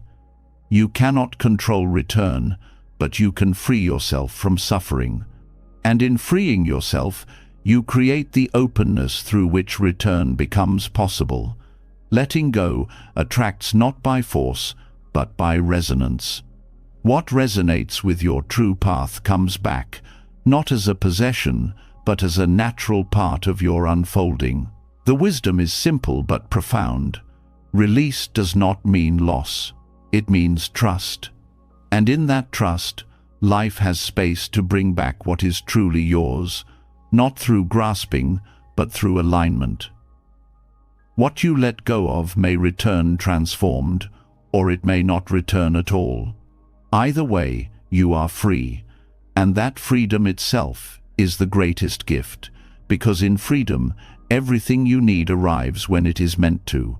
When you begin to understand that letting go allows what is meant for you to return naturally, another truth rises quietly from this wisdom, the truth of timing. So much suffering comes not only from clinging, but from believing life is running ahead of you or passing you by. The fear of being too late, the pressure of being too early, the panic of missing your chance, these anxieties weigh more heavily than the actual events. Yet the Dharma teaches that timing is never wrong. Nothing that belongs to your path arrives too late, and nothing that is not meant to stay can be forced to come early. The Buddhist view on timing dissolves the myth of missed opportunities and replaces it with trust in the unfolding of conditions. The Pali phrase kalena dhammasaka cha refers to discussing or practicing the Dharma at the right time. Its meaning goes far beyond conversation. It reflects the understanding that life unfolds in rhythms. To act out of alignment with those rhythms creates struggle, but to act in harmony with them brings peace. Timing in Buddhism is not about luck or chance. It is about the ripening of conditions. When causes and conditions align, results appear. When they do not, forcing only creates suffering. This perspective dissolves anxiety because it reminds you that what has not arrived is not late. It is simply unripe. The obsession with being early or late is rooted in comparison. You look at the lives of others and believe you are behind, or you believe you have wasted time. But each being walks a unique path shaped by karma, conditions, and choices. To measure your timing against another's is to miss the truth of your own unfolding. A flower does not bloom too late because another blossomed earlier. Each opens in its season. The Dharma teaches the same about your life. When you see this clearly, you stop racing against illusions of time. Nothing is ever wasted, even when it feels delayed. A goal you did not reach when you wanted may not have been failure, but preparation. A relationship that ended before you felt ready may not have been loss, but a clearing for growth. A dream postponed may not have been denial, but alignment with conditions you could not yet see. The Buddhist view on timing is that every step belongs, even the ones that feel like detours. What looks late or early is simply part of the pattern of causes unfolding beyond your limited sight. Anxiety about missed opportunities dissolves when you recognize impermanence. Every opportunity is transient, but life continuously offers new ones. To cling to the idea of a single chance lost forever is to misunderstand the abundance of Dharma. The universe does not offer one door. It offers countless doors, each leading to different lessons. When one closes, another opens, not because fate is compensating you, but because impermanence itself ensures constant change. Nothing is too late, because new conditions always arise. Right timing also requires patience. The mind, driven by craving, demands instant results, but reality ripens slowly. The Buddha compared this to planting seeds. No matter how much you water, The sprout emerges only when it is ready. To declare it late is to misunderstand the process. The same is true of your own growth. Wisdom ripens slowly, healing unfolds gradually, understanding deepens in its own rhythm. To accept this is to embrace the peace of patience. This principle transforms how you see setbacks. What feels like delay may be protection. What feels like missed opportunity may be alignment with something greater. The Dharma does not teach blind optimism, but clarity of cause and effect. When things do not arrive, it is not punishment. It is the reality of conditions not yet ready. This view softens despair, because you no longer interpret every delay as personal failure. You see it as the rhythm of life, guiding you to what is truly meant. Even age becomes lighter when viewed through this lens. The fear of being too old or too young dissolves when you recognize that timing is not measured by social expectations, but by readiness of mind and heart. Some awaken in youth, others in old age, and both are complete. The Dharma is available at every stage. Enlightenment does not expire, and wisdom does not have a deadline. To believe you are late in life is to impose a false timeline. In truth, every moment is equally valid as a point of awakening. Right timing also applies to speech and action. The Buddha taught that words spoken at the wrong time can wound, while the same words at the right time can heal. Actions taken prematurely may collapse, while actions taken in harmony with conditions succeed. To live with awareness of timing is to develop sensitivity to the flow of life. You learn to sense when it is time to act, when it is time to wait, when it is time to release. This sensitivity is not superstition. It is mindfulness attuned to conditions. Meditation teaches timing on a small scale. When you sit, impatience may arise. I should be calm by now. But calm comes when it is ready. Insight arises in its own rhythm, not by force. Each breath is a lesson in timing. Inhale when the body calls, exhale when it releases. You cannot rush the breath. You cannot delay it forever. The body knows its rhythm. Trusting it is practice in trusting life. Freedom arises when you no longer see your path as too late or too early. You see that everything has unfolded exactly as it could, given the conditions. This does not mean you are powerless. It means your power lies in action now, not in lamenting the past or fearing the future.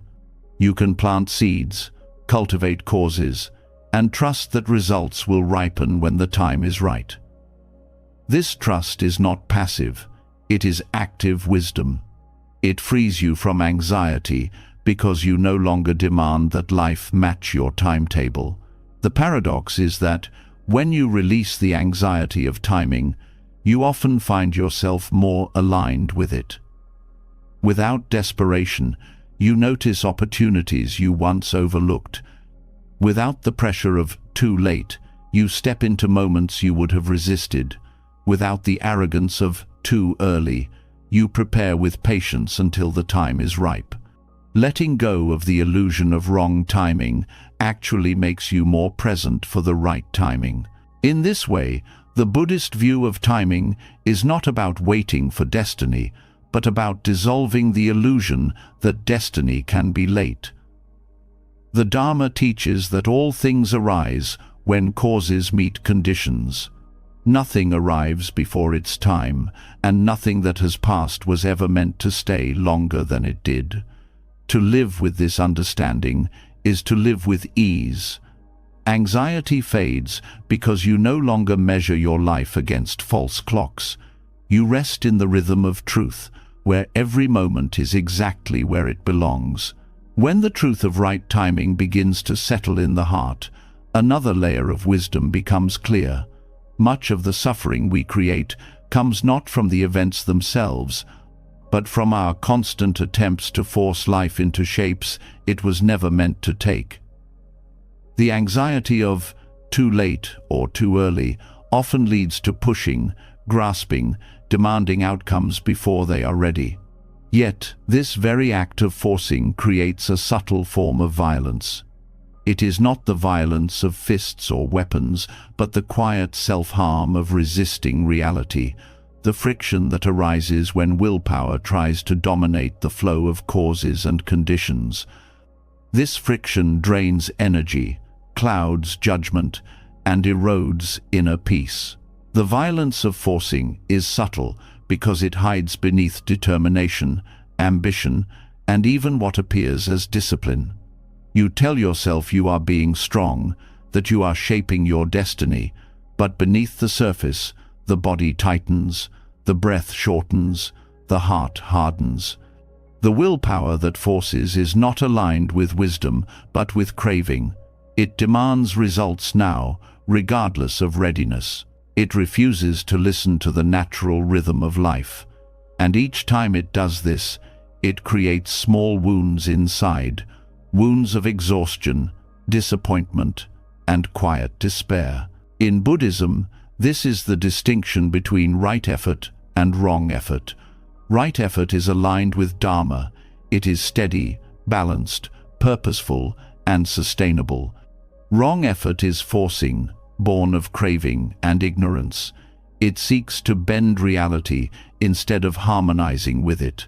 Wrong effort may produce short-term results, but at the cost of long-term well-being. The subtle violence is not only against yourself but also against others, because forcing outcomes often means pressuring people, manipulating situations, and ignoring natural boundaries. Consider how this appears in relationships. When you try to force someone to stay, to love you in a certain way, or to meet your expectations, you may succeed temporarily through pressure or persuasion. But the result carries friction. The connection loses authenticity, the energy becomes strained, and both hearts suffer. Forcing may create compliance, but it cannot create genuine love. The subtle violence lies in denying the other person their freedom, and in denying yourself the peace of acceptance. In personal growth, forcing shows up as impatience with yourself. You demand instant transformation, immediate wisdom, flawless discipline. You push through fatigue, ignore emotions, and berate yourself when progress feels slow. This harshness may appear as dedication, but it is a form of self-violence. The path of Dharma is not quick or linear. Forcing your growth misunderstands its nature. True transformation unfolds through patient practice, not through violence against your own humanity. The body bears the weight of forcing. Stress accumulates in muscles, sleep is disturbed, and illness arises when the mind demands more than the body can provide. Countless people exhaust themselves with forced productivity, believing their worth is measured by output. The violence here is subtle but real.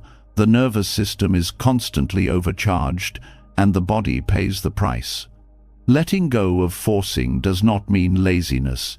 It means working with balance, honoring limits, and trusting that effort aligned with wisdom is more powerful than frantic pushing. Forcing outcomes also creates friction with reality itself. The Dharma teaches that everything arises from conditions. When conditions are not yet ripe, forcing does not accelerate growth, it distorts it. It is like trying to pull open a flower before it has bloomed. You may tear the petals in your haste. The same happens in life. By pushing for results prematurely, you damage the natural unfolding. The violence here is against truth itself, as though your will could overpower impermanence and interdependence. This friction extends to the mind. Forcing creates constant conflict between expectation and reality. The more you push, the more reality resists. The result is agitation, anger, and despair. Instead of flowing with life, you are at war with it. This war is exhausting, because reality always wins. The subtle violence lies in refusing to accept this, in bruising your own heart against the unyielding walls of truth. Even spiritual practice can become distorted by forcing. Many practitioners, eager for enlightenment, push themselves with extreme discipline, expecting visions, peace, or powers. They measure their progress constantly and become frustrated when results do not appear. This forcing blocks the very insight they seek. The mind that grasps cannot see clearly. The subtle violence here is against the spirit itself, because the path is meant to bring liberation, not more chains of craving. True practice is steady, sincere, and free of force. The irony is that forcing often delays what you want. When you push, you create resistance. When you grasp, you narrow your vision. The opportunity may be near, but you miss it because you are fixated on controlling it. When you release forcing, clarity returns. You see options you overlooked, and results often arrive more smoothly. The paradox is that non-forcing often achieves more than forcing because it moves in alignment with conditions rather than against them. The Buddha himself modeled this wisdom. Before enlightenment, he practiced extreme asceticism, forcing his body into weakness and near death. He believed that by denying every need, he could conquer craving. But he realized that this forcing was another form of violence, another extreme. He abandoned it and embraced the middle way, where effort is balanced, sustainable, and compassionate. Enlightenment came not through force, but through alignment. His life is the clearest testimony that forcing outcomes leads to suffering, while harmony leads to liberation. The subtle violence of forcing is also emotional. When you demand that life be different, you deny yourself the compassion of presence. You reject your current state, saying it is not enough. This rejection creates inner conflict, a division within. Instead of nurturing yourself, you push yourself away. Over time, this creates loneliness even within your own heart. Letting go of forcing means embracing yourself as you are, while still walking the path of growth. It is self-kindness, not self-rejection, that heals. Socially, forcing creates harm on larger scales. Leaders who force agendas without alignment with conditions cause conflict and division. Societies that force productivity at the expense of human well-being create burnout and inequality. Even well-meaning reforms, when forced without patience for natural adaptation, create backlash. The Dharma's wisdom of timing and non-forcing applies not only to individuals but to communities. Forcing creates resistance at every level. Alignment creates harmony. To release forcing is not to abandon effort. It is to replace struggle with skillfulness. It is to act with clarity, to move when the time is right, and to trust the process when it is not. This requires humility, because the ego thrives on control. To stop forcing is to admit that you are not the master of all conditions. It is to bow to the larger rhythm of life, to accept that your will alone cannot bend reality. This humility is not weakness, it is wisdom. Meditation again shows this truth clearly. When you force the mind to be silent, it rebels. When you allow thoughts to arise and pass, silence comes naturally. When you force breath to follow your command, it becomes uneven. When you simply observe, it deepens on its own. This is the daily lesson. Force creates friction, release creates peace. The path forward is not about eliminating effort, but about transforming it. Right effort is gentle but steady, powerful without being harsh, resilient without being violent. It is effort born of love for truth, not fear of failure. This effort does not wound, it nourishes. It does not exhaust, it sustains. When you live with this kind of effort, You discover that progress is smoother, relationships are freer, and the heart is lighter. The subtle violence of forcing outcomes dissolves when you embrace trust. Trust that life unfolds in its rhythm. Trust that your sincere actions are enough. Trust that what is meant will arrive without your desperate pushing. This trust softens the heart, relaxes the body, and clears the mind. It allows you to walk the path with peace rather than tension. In the end, forcing is violence because it denies truth. Release is healing because it accepts truth. To let go of forcing is to stop harming yourself, to stop fighting the Dharma, and to begin living in harmony with it. And in that harmony, you discover that peace was never about bending life to your will, but about letting life reveal itself as it is. When the harm of forcing outcomes becomes clear, the heart naturally turns toward a softer way of being, one that does not wound but heals, one that does not bind but frees. This is where detachment transforms into compassion. It is the point where letting go no longer feels like loss, but like love in its truest form. Love that does not clutch, does not demand, does not make the other into property, but flows freely like water, nourishing everything it touches. To love without owning is not less love. It is deeper, purer, more enduring, because it rests on freedom rather than fear. The ordinary way of loving is often entangled with grasping. You hold people tightly because you fear losing them. You attach conditions to affection. You equate love with control. This love may feel intense, but beneath its surface lies anxiety. The more you own, the more you fear being robbed. The more you cling, the more fragile the bond becomes.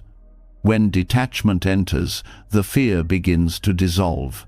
You still care, you still give, but your heart no longer tries to cage what it loves. This opens space for compassion to flourish, because compassion asks nothing in return. Compassion is love expanded. It is love that sees beyond self-interest. When detachment clears away the fog of craving, compassion shines through naturally. You no longer ask, "How can this person satisfy me?" Instead, you ask, "How can I bring ease to their suffering?" This shift deepens connection. Relationships that once strained under ownership become lighter because they are no longer burdened by conditions. The bond is not weakened by detachment, it is strengthened because it is grounded in freedom. This kind of love is not about withdrawal. Detachment does not mean coldness or indifference. It means you care fully, but without grasping. You allow the other to be themselves, to grow, to change, even to leave, without making their choices a threat to your worth. This is why it creates lasting connections, because people feel safe where they are not controlled. They trust love that does not suffocate. They return to love that does not chain them. When detachment becomes compassion, even pain transforms. Loss is still felt, but it does not destroy you. Instead of collapsing into grief because you cannot own permanence, you meet loss with understanding. You grieve with open eyes, honoring what was without demanding it stay. This compassion extends to yourself as well. You release guilt for not being able to hold on. You accept impermanence, not as cruelty, but as truth. In this way, even sorrow deepens your capacity to love. The Buddha often taught that true love is rooted in the wish for others to be free from suffering. This wish is not dependent on them meeting your needs. It is unconditional. Detachment allows you to embody this, because you are no longer trapped in craving. Compassionate love says, "May you be well, whether or not you stay, whether or not you love me back." Such love may sound rare, but it is possible, because it arises not from possession, but from the heart's natural openness when freed from attachment. This form of love also dissolves conflict. Much of the tension in relationships comes from unmet demands, expectations of behavior, promises of permanence, illusions of control. When you let go of these, peace replaces conflict. You can listen without defensiveness, support without manipulation, and forgive without keeping score. Compassionate love is resilient because it does not depend on conditions. It remains steady through change because it is not tied to ownership. Parents often discover glimpses of this love. To raise a child well is to nurture them, guide them, and then allow them to walk their own path. Clinging to control creates rebellion or dependence, but releasing into compassion allows growth. The same is true of friendships, partnerships, and communities. When you love without owning, you give the greatest gift possible, freedom to be. And in return, trust and gratitude deepen bonds more than control ever could. Detachment becoming compassion also changes how you see yourself. Often you treat yourself harshly, demanding perfection, ownership of outcomes, control of every flaw. But when you release attachment to a fixed identity, compassion turns inward. You begin to love yourself without conditions. You forgive mistakes, accept imperfections, and allow growth. This inner compassion radiates outward, because how you treat yourself shapes how you treat others. In spiritual practice, this transformation is essential. Many practitioners begin with attachment to enlightenment itself, clinging to the idea of becoming wise or peaceful. But over time, detachment softens this grasping. The practice stops being about personal achievement and becomes about compassion for all beings. The goal is no longer to escape suffering for yourself alone, but to help alleviate suffering wherever it is found. This is the natural evolution of love, when detachment clears the ground. The paradox is that detachment, which many fear will weaken love, actually strengthens it. Possessive love fades when conditions change. Compassionate love endures because it is not bound by conditions. It can hold joy and sorrow, presence and absence, gain and loss, all without breaking. It is love that expands instead of contracts, that heals instead of wounds, that endures because it is free. When detachment becomes compassion, the way you relate to the world shifts. Strangers become part of your circle of care. Enemies soften in your perception because you see their suffering beneath their actions. Even animals, plants, and the earth itself receive your attention because love no longer excludes. Compassion does not stop at boundaries. It flows endlessly outward because it does not cling inward. This is why detachment is not the end of love, but the beginning of its highest form. When you let go of ownership, love becomes limitless.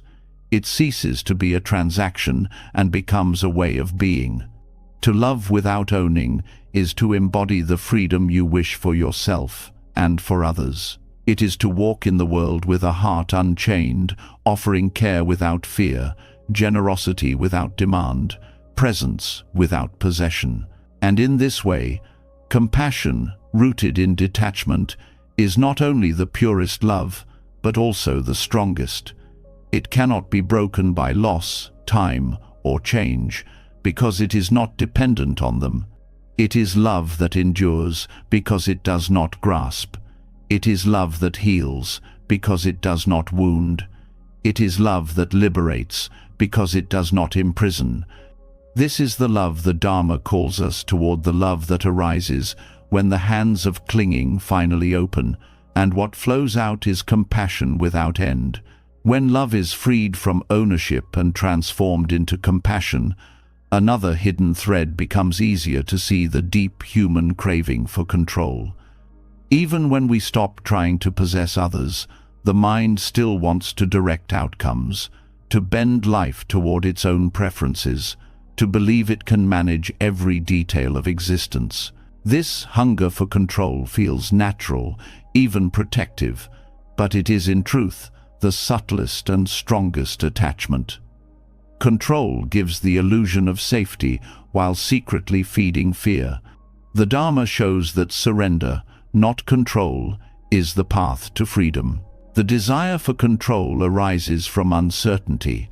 Life is unpredictable, and the mind, uncomfortable with this truth, invents strategies to shield itself. We make plans, set expectations, create systems, and cling to routines as though they can guarantee stability. Yet impermanence is always at work. No matter how much control we think we have, life unfolds according to countless conditions beyond our reach. The more we tighten our grip, the more anxious we become, because reality cannot be tamed. This is why control is such a powerful attachment. Unlike possessions or relationships, which are easier to see, control disguises itself as responsibility, strength, or wisdom. We call it discipline, management, or planning.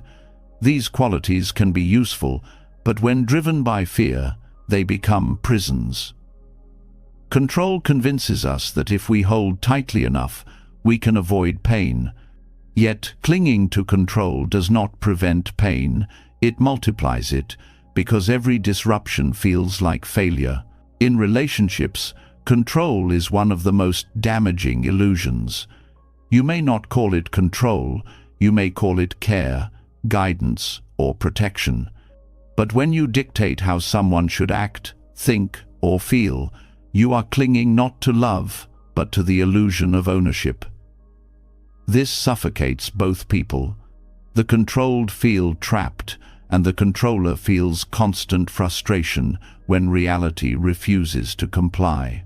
Compassion cannot coexist with control, because compassion gives space. Control takes it away. Control also distorts how we see ourselves. The ego feeds on the belief that it is the master of life. I did this, it says. I made this happen. Success inflates the illusion of control, while failure feels unbearable because it threatens that identity. In truth, every outcome is the result of countless causes' effort, yes, but also timing, conditions, and the choices of others. To believe you are in full control is to ignore interdependence. To surrender this illusion is to see clearly that you are part of a vast web of causes, not the sole author of your story. The suffering of control shows itself in small ways every day. You expect the traffic to flow smoothly, the weather to match your plans, the people around you to behave as you wish. When they do not, irritation rises. These are small reminders of the truth. Reality is not yours to command. When the mind accepts this, peace arises. When it resists, suffering deepens. The irritation itself is the friction of control colliding with impermanence. Even spiritual practice can become tangled with control. Many approach meditation with the belief that they can force stillness, demand insight, or control the mind into silence. But the very act of forcing blocks the practice. True meditation is surrender, observing thoughts without clinging, allowing the mind to settle naturally. Insight arises when control relaxes, not when it tightens. This is why surrender to Dharma is essential. The path opens only when you stop demanding that it match your timetable. The illusion of control also affects how we face suffering. Pain becomes heavier when we believe we should have prevented it. Loss becomes unbearable when we think we could have controlled it. Regret grows from the illusion that we should have managed life better. But suffering is not proof of failure. It is proof of being alive in an impermanent world. To see this is to soften self-blame. To accept this is to stop fighting what cannot be controlled and to focus instead on meeting life with compassion. In the larger world, the illusion of control drives conflict. Nations try to dominate each other. Organizations cling to power. Individuals impose their will on communities. Yet, control on this scale creates cycles of resistance and suffering. The Dharma teaches interdependence. No being, no nation, no group exists in isolation. Control ignores this truth, and so it always collapses eventually. The stronger the grip, the harder the fall. History itself is filled with the lessons of failed control. To surrender control is not to abandon effort or responsibility. It is to act with clarity while accepting impermanence. You continue to plant seeds, nurture relationships, and fulfill duties, but you release the demand for total authority over outcomes. This is humility before reality. It is the recognition that life cannot be bent to your will, no matter how strong your plans. Surrender is not weakness, it is alignment with truth. The body shows the difference between control and surrender. Control tightens muscles, quickens breath, and raises the heart rate. Surrender softens the body, deepens the breath, and calms the heart. One consumes energy, the other restores it. In this way, surrender is not passive, it is active wisdom. It conserves strength for what truly matters, instead of wasting it on impossible battles.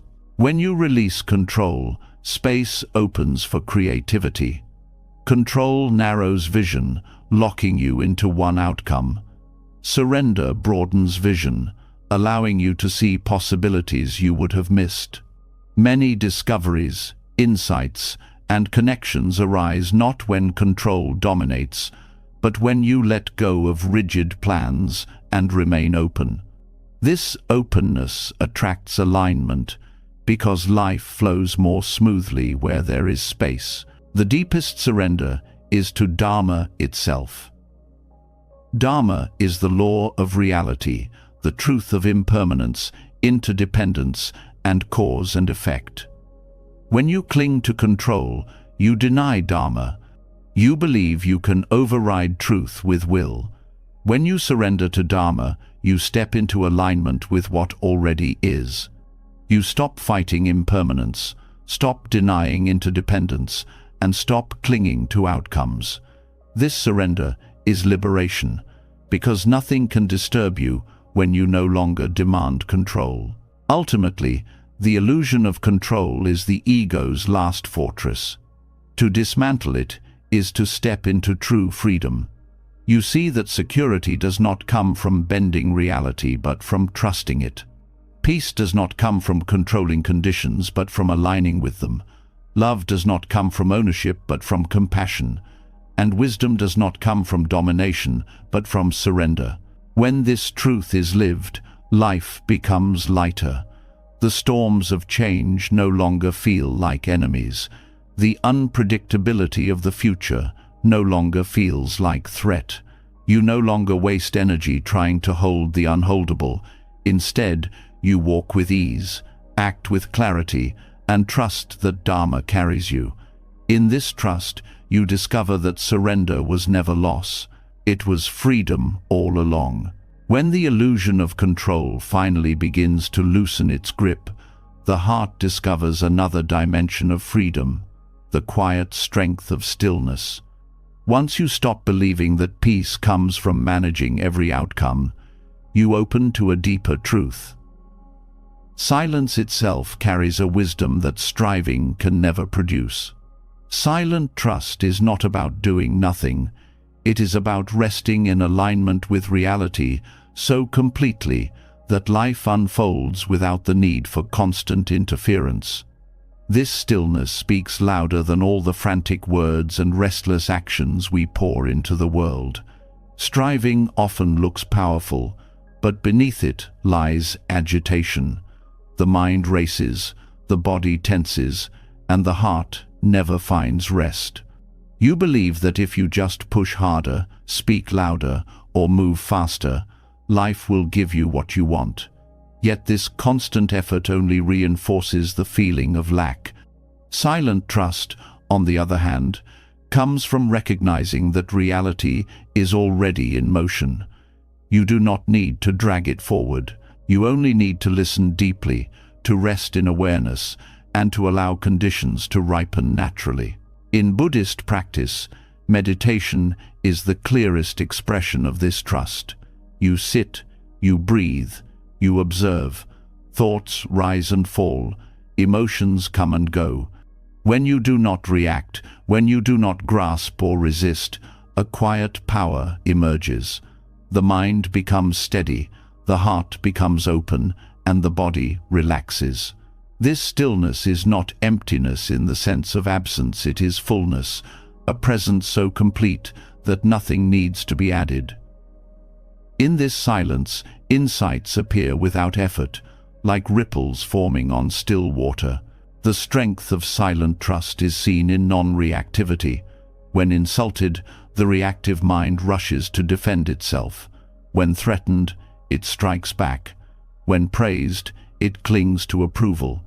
Each reaction chains you to the actions of others, but when you rest in silence, you are free. You hear words without being captured by them. You see events without being enslaved by them. This non-reactivity is not weakness, but mastery. It allows you to respond wisely instead of reacting blindly. The world often mistakes silence for passivity, but in truth, silence can be the most powerful statement. To meet anger with calm, to meet chaos with composure, to meet uncertainty with stillness, these actions shift the energy of situations more deeply than arguments or force ever could. Silent trust is not inaction. It is action without struggle.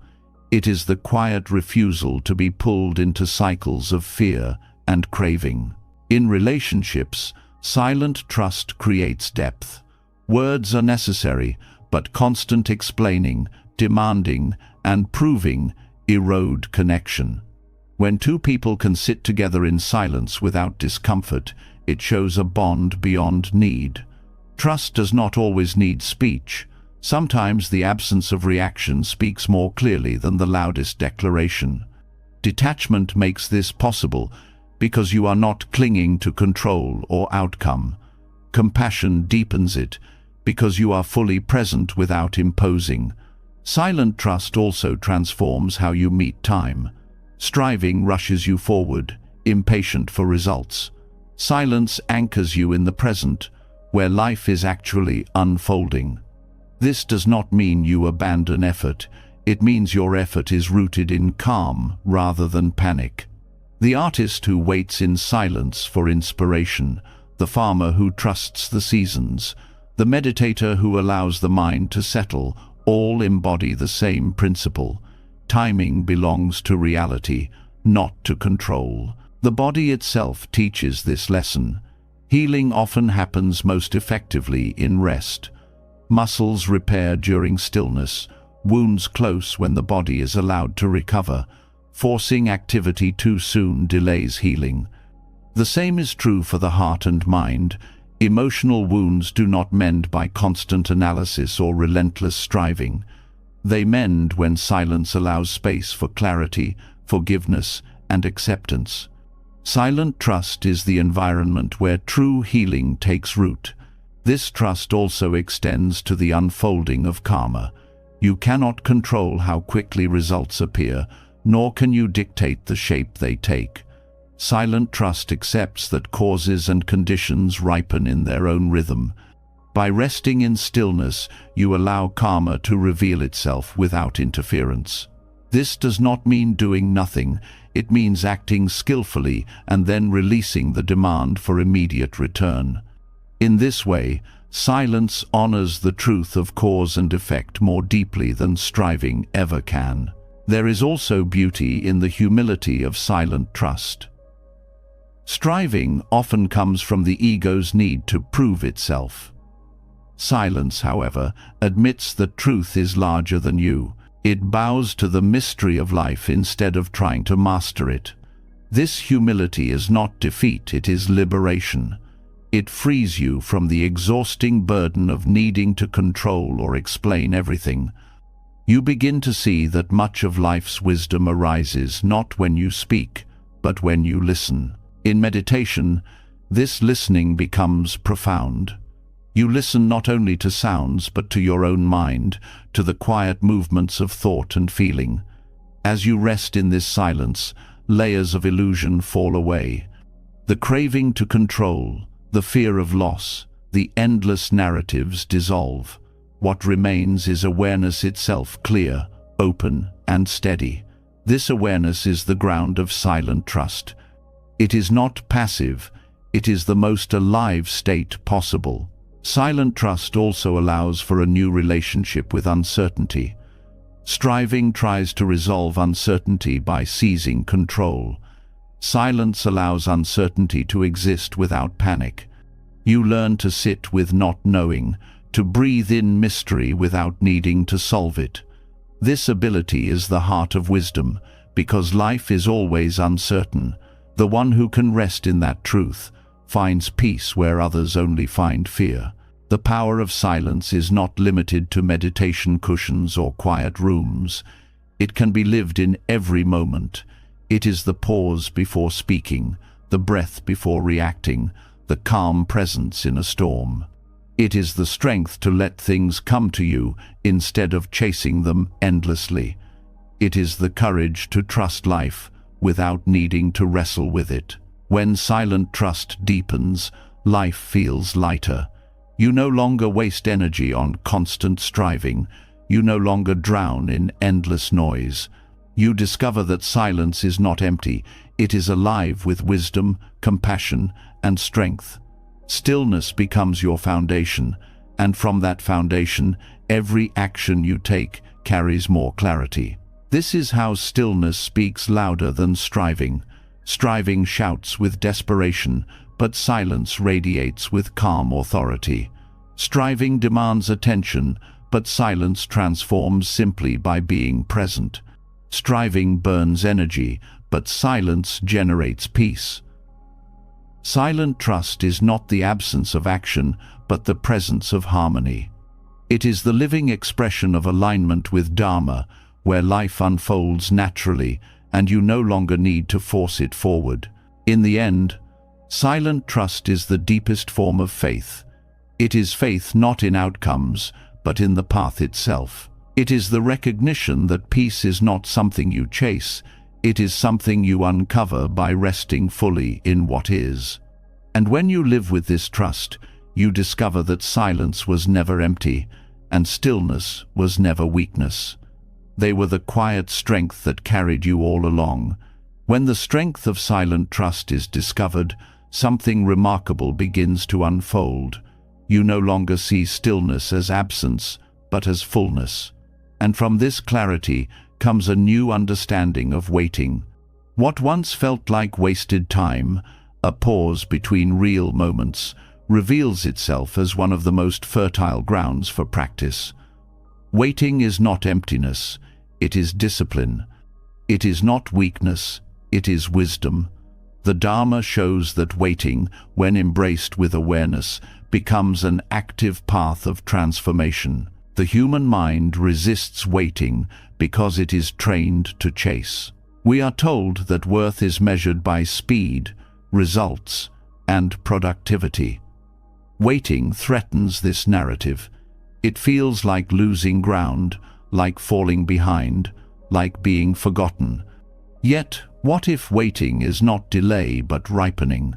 What if the very space you try to escape is the field where growth takes root? In the Buddhist view, waiting is not a void. It is an active state of presence, a conscious surrender to the unfolding of conditions. Every living thing teaches this truth. Seeds wait beneath the soil, not in despair but in preparation. The moon waxes and wanes in cycles, never rushed, never delayed. Even the breath itself is waiting. The pause between inhale and exhale is not wasted, but essential. Without that space, there is no rhythm. In the same way, waiting in life creates rhythm, allowing experiences to mature, wisdom to deepen, and clarity to appear. To rush is to disrupt the cycle. To wait with awareness is to align with it. The Dharma of waiting is rooted in patience, but it goes further. Patience endures, waiting participates. When you wait with awareness, you are not idle. You are actively training the mind to stay present without clinging to outcome. You are cultivating trust that conditions ripen when the time is right. You are building resilience by refusing to collapse into frustration. Waiting becomes practice when you treat it as fertile space rather than dead space. This perspective transforms daily life. Long lines, delays, pauses between opportunities, these moments often trigger irritation, but when seen through Dharma, they are invitations. In waiting, you can return to breath. In waiting, you can observe craving. In waiting, you can notice impatience itself and study how it arises and dissolves. Each delay becomes a teacher, showing you where the mind resists reality.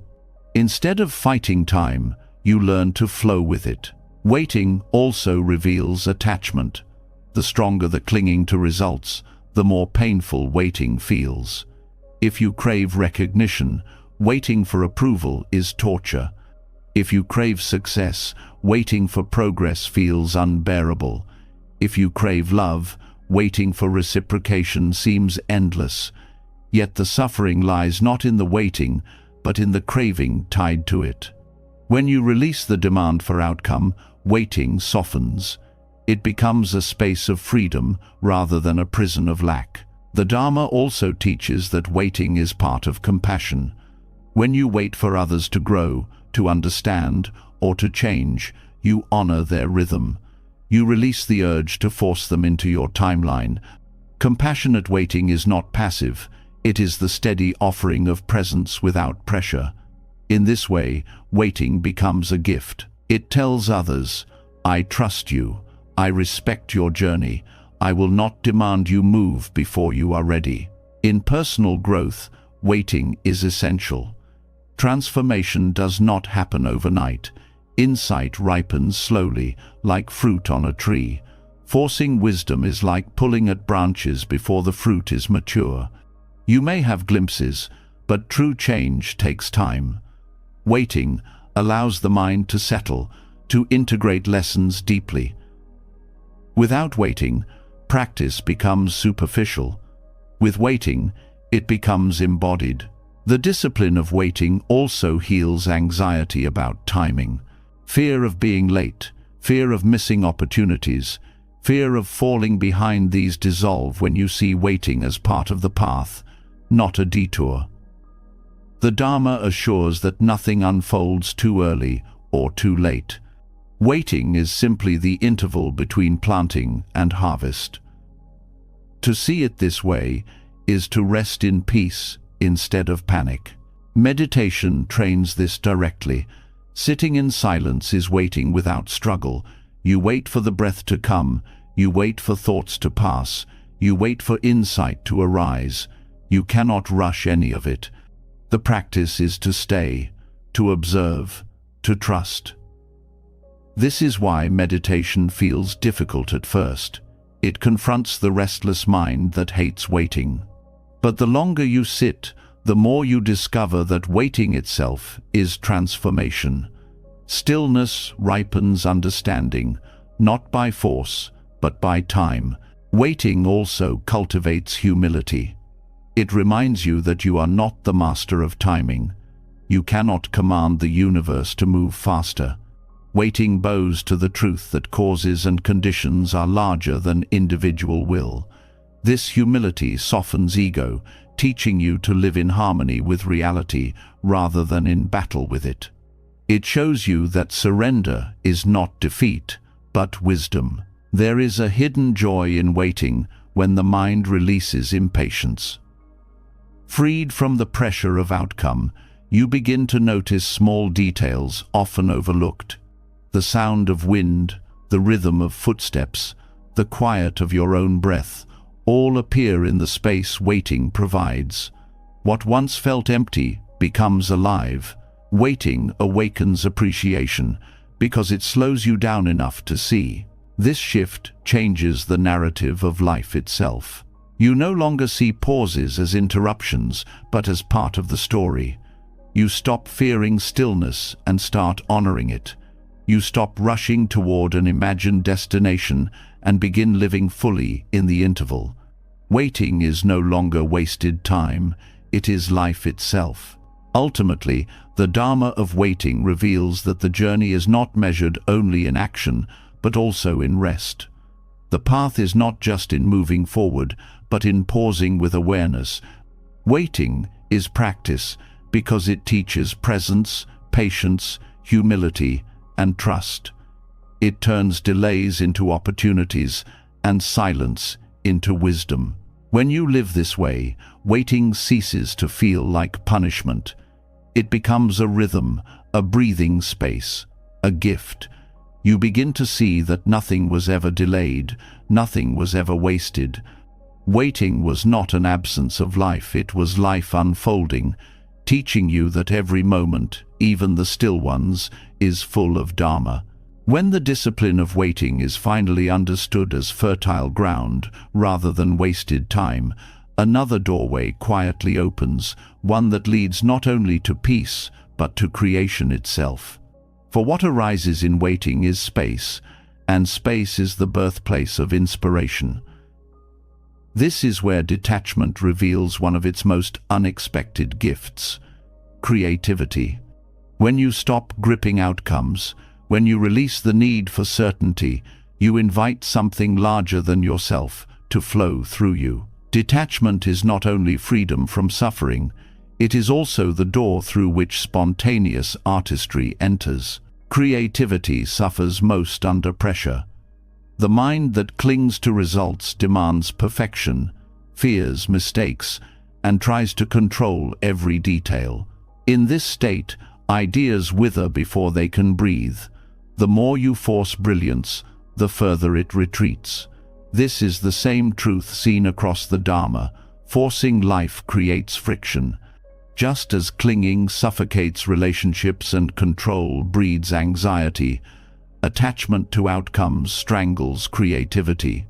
To loosen the grip is to allow the unexpected to emerge, because creation thrives where there is openness, not where there is fear. Artists, writers, musicians, and thinkers throughout history have spoken of inspiration as something that arrives on its own, often when least expected.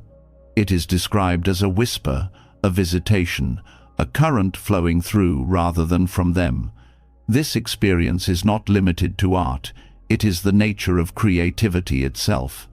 Whether you are solving problems, building ideas, or simply finding new ways to live, the energy of creation comes when you stop clutching. Detachment creates the conditions for inspiration by removing the weight of demand. The Buddhist path supports this through the practice of non-attachment. By releasing the hunger for recognition, perfection, or specific results, you create the mental spaciousness where fresh insight arises. When the ego is silent, creativity speaks. When craving is absent, playfulness appears. When fear loosens, imagination blossoms. Detachment is not withdrawal from expression. It is the soil that allows expression to flourish. This can be seen clearly in meditation. When you sit in silence, thoughts drift in unexpected directions. Insights appear unbidden. Solutions emerge from stillness. You did not construct them through effort. They arose naturally when the mind was uncluttered. This is the heart of creativity. It is not manufactured, but revealed.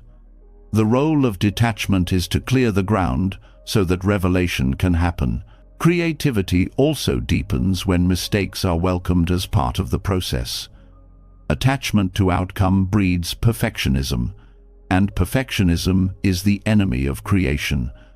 It stops you before you begin, silences you before you speak, and edits you before you finish. Detachment releases this weight. It allows you to experiment, to fail, to play, to discover. In the Dharma, failure is not final, it is simply another condition that teaches. The same is true in art. Every mistake is part of the unfolding. Detachment lets you see mistakes not as threats, but as stepping stones toward discovery. This principle applies to more than art. In problem solving, detachment allows for flexible thinking.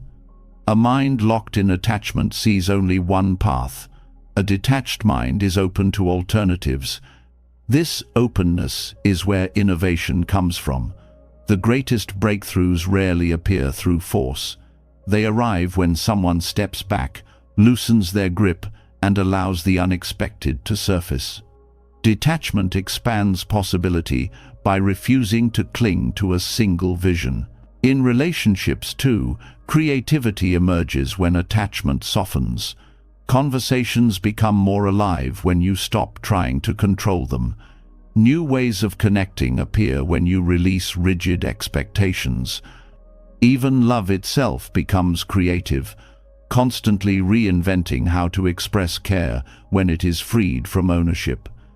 Detachment makes space for novelty, for surprise, for growth. Connection becomes artistry when it is not bound by fear. The paradox is that detachment gives you access to creativity precisely because it quiets the ego. Creativity is not about the self being grand, but about the self being open. When you cling to recognition or success, you shrink the space through which inspiration flows. When you detach from these demands, you become a vessel. The art, the idea, the solution moves through you without obstruction. This is why so many describe creativity as a gift or grace. It is less about possession and more about participation. Even science echoes this truth. Studies show that people are more creative when relaxed, playful, or daydreaming states, where attachment to results is weakest. Creativity is strongest when the mind is not fixated on performance. Detachment mirrors this by training you to release the obsession with outcomes. In doing so, it aligns the mind with the natural conditions where insight arises. Detachment also changes how you view your creations. Instead of clutching them as possessions or proofs of worth, you release them into the world freely. This release keeps the flow alive. When you cling to one work, fearing judgment or loss, you block the next idea. When you detach, you create and let go, keeping inspiration in motion. This mirrors the Dharma of impermanence. Nothing is to be clung to, not even your art. In letting go, you remain open for the new. This practice requires courage because attachment feels safe. Control gives the illusion of stability, and outcomes give the illusion of identity. But when you loosen these, you realize that true safety lies not in holding, but in trusting. Creativity thrives not in cages, but in open skies. The courage to detach is the courage to allow life to create through you, without demanding certainty. Waiting, silence, and detachment form the foundation of this creativity. Waiting gives the space, silence clears the noise, detachment removes the fear.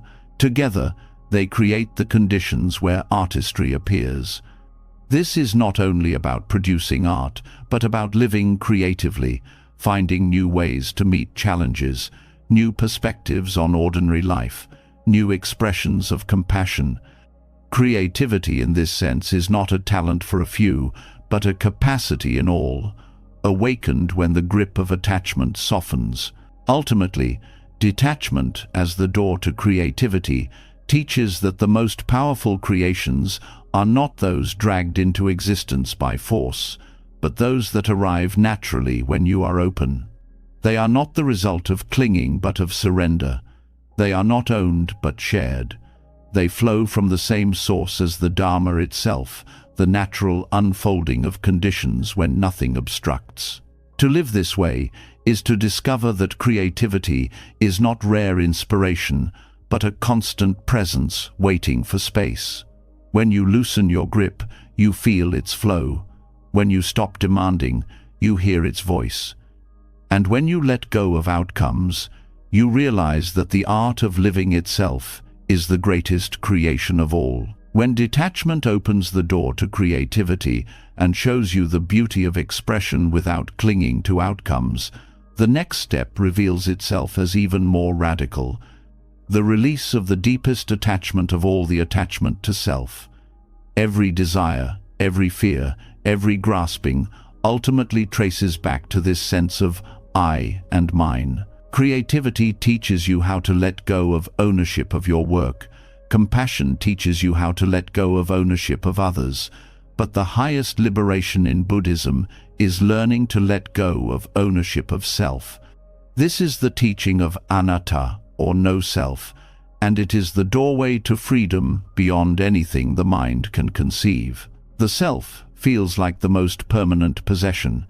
You may question objects, relationships, even beliefs, but the sense of me seems undeniable. It feels solid, continuous, unchanging. Yet Buddhism reveals that this is illusion. What you call self is not a fixed entity, but a collection of processes: body, sensations, perceptions, thoughts, and consciousness. These aggregates shift every moment, arising and dissolving like waves on the ocean. To cling to them as a permanent I is to cling to shadows. The suffering that arises from defending this illusion is the root of all other attachments. Anatta does not deny that experiences occur. You feel joy, you feel pain, you think, you act.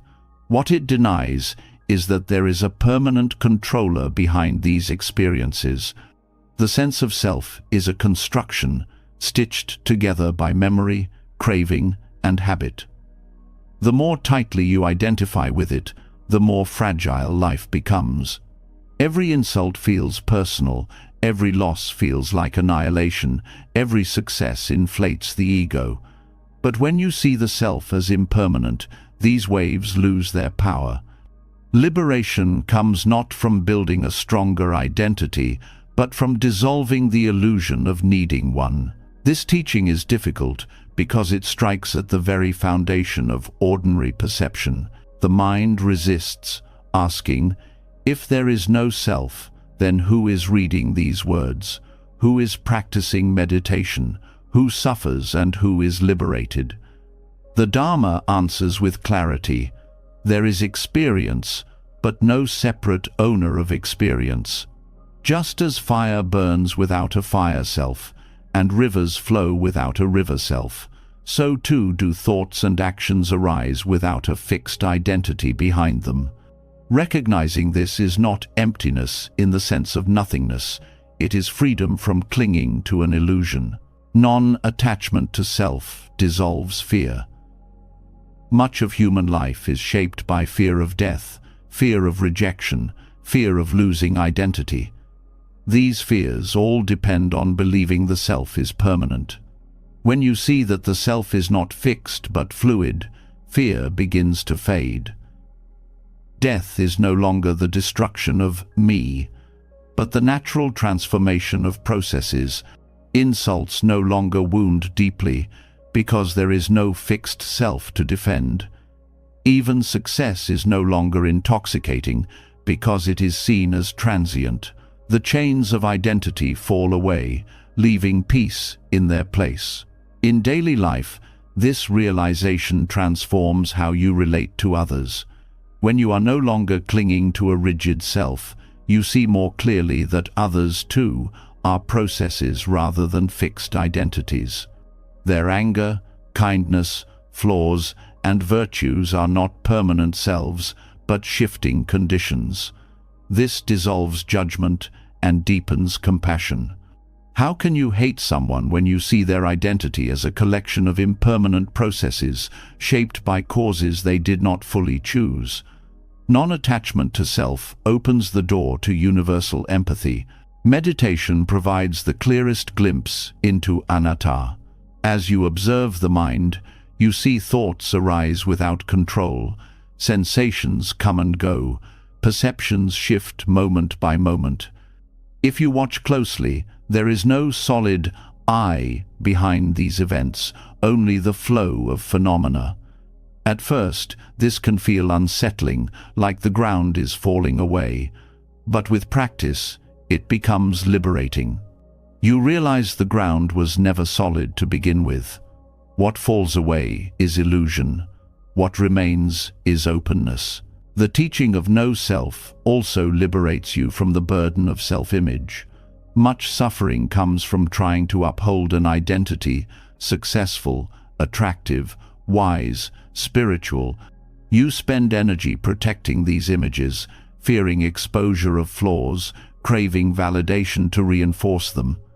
But when you see that the self is a construction, these images lose their grip. You no longer need to be someone in order to be at peace. You are free to act authentically, without fear of breaking an identity that never existed. Non-attachment to self also transforms creativity itself. When you release the need to claim ownership, your art becomes freer. You create not to prove your worth, but to express the flow of life through you. The idea is not, I made this, but this arose. The ego steps aside, and creativity deepens. The same applies to all aspects of life. Acts of kindness, work, relationships, when done without the burden of ego, they become lighter, purer, and more genuine. The illusion of self is maintained by craving. You crave permanence, so you cling to identity. You crave recognition, so you build an image. You crave control, so you invent the idea of a self that can master reality. Seeing through this illusion dissolves craving at its root. When there is no me to protect or glorify, the cycle of desire begins to quiet. What replaces it is not emptiness, but spaciousness. Life is lived without the weight of constant self-concern. Non-attachment to self also brings equanimity in the face of change. Without clinging to identity, change is not a threat. Losing a job, aging, shifting roles, all of these are seen as natural transitions rather than attacks on the self. You still act, adapt, and grow, but without panic. Identity is fluid, so change is not destruction, it is simply transformation. This equanimity allows you to meet life's shifts with peace rather than fear. The Buddha emphasized that anatta is not a philosophy to be debated, but a truth to be realized. Intellectual understanding is not enough. Only through direct observation in meditation does the illusion of self truly dissolve. And when it does, suffering weakens at its root. This is why non-attachment to self is the deepest liberation. All other detachments free you from outer bonds, but this one frees you from the inner cage of ego itself. Ultimately, to live without attachment to self is to live with vast freedom.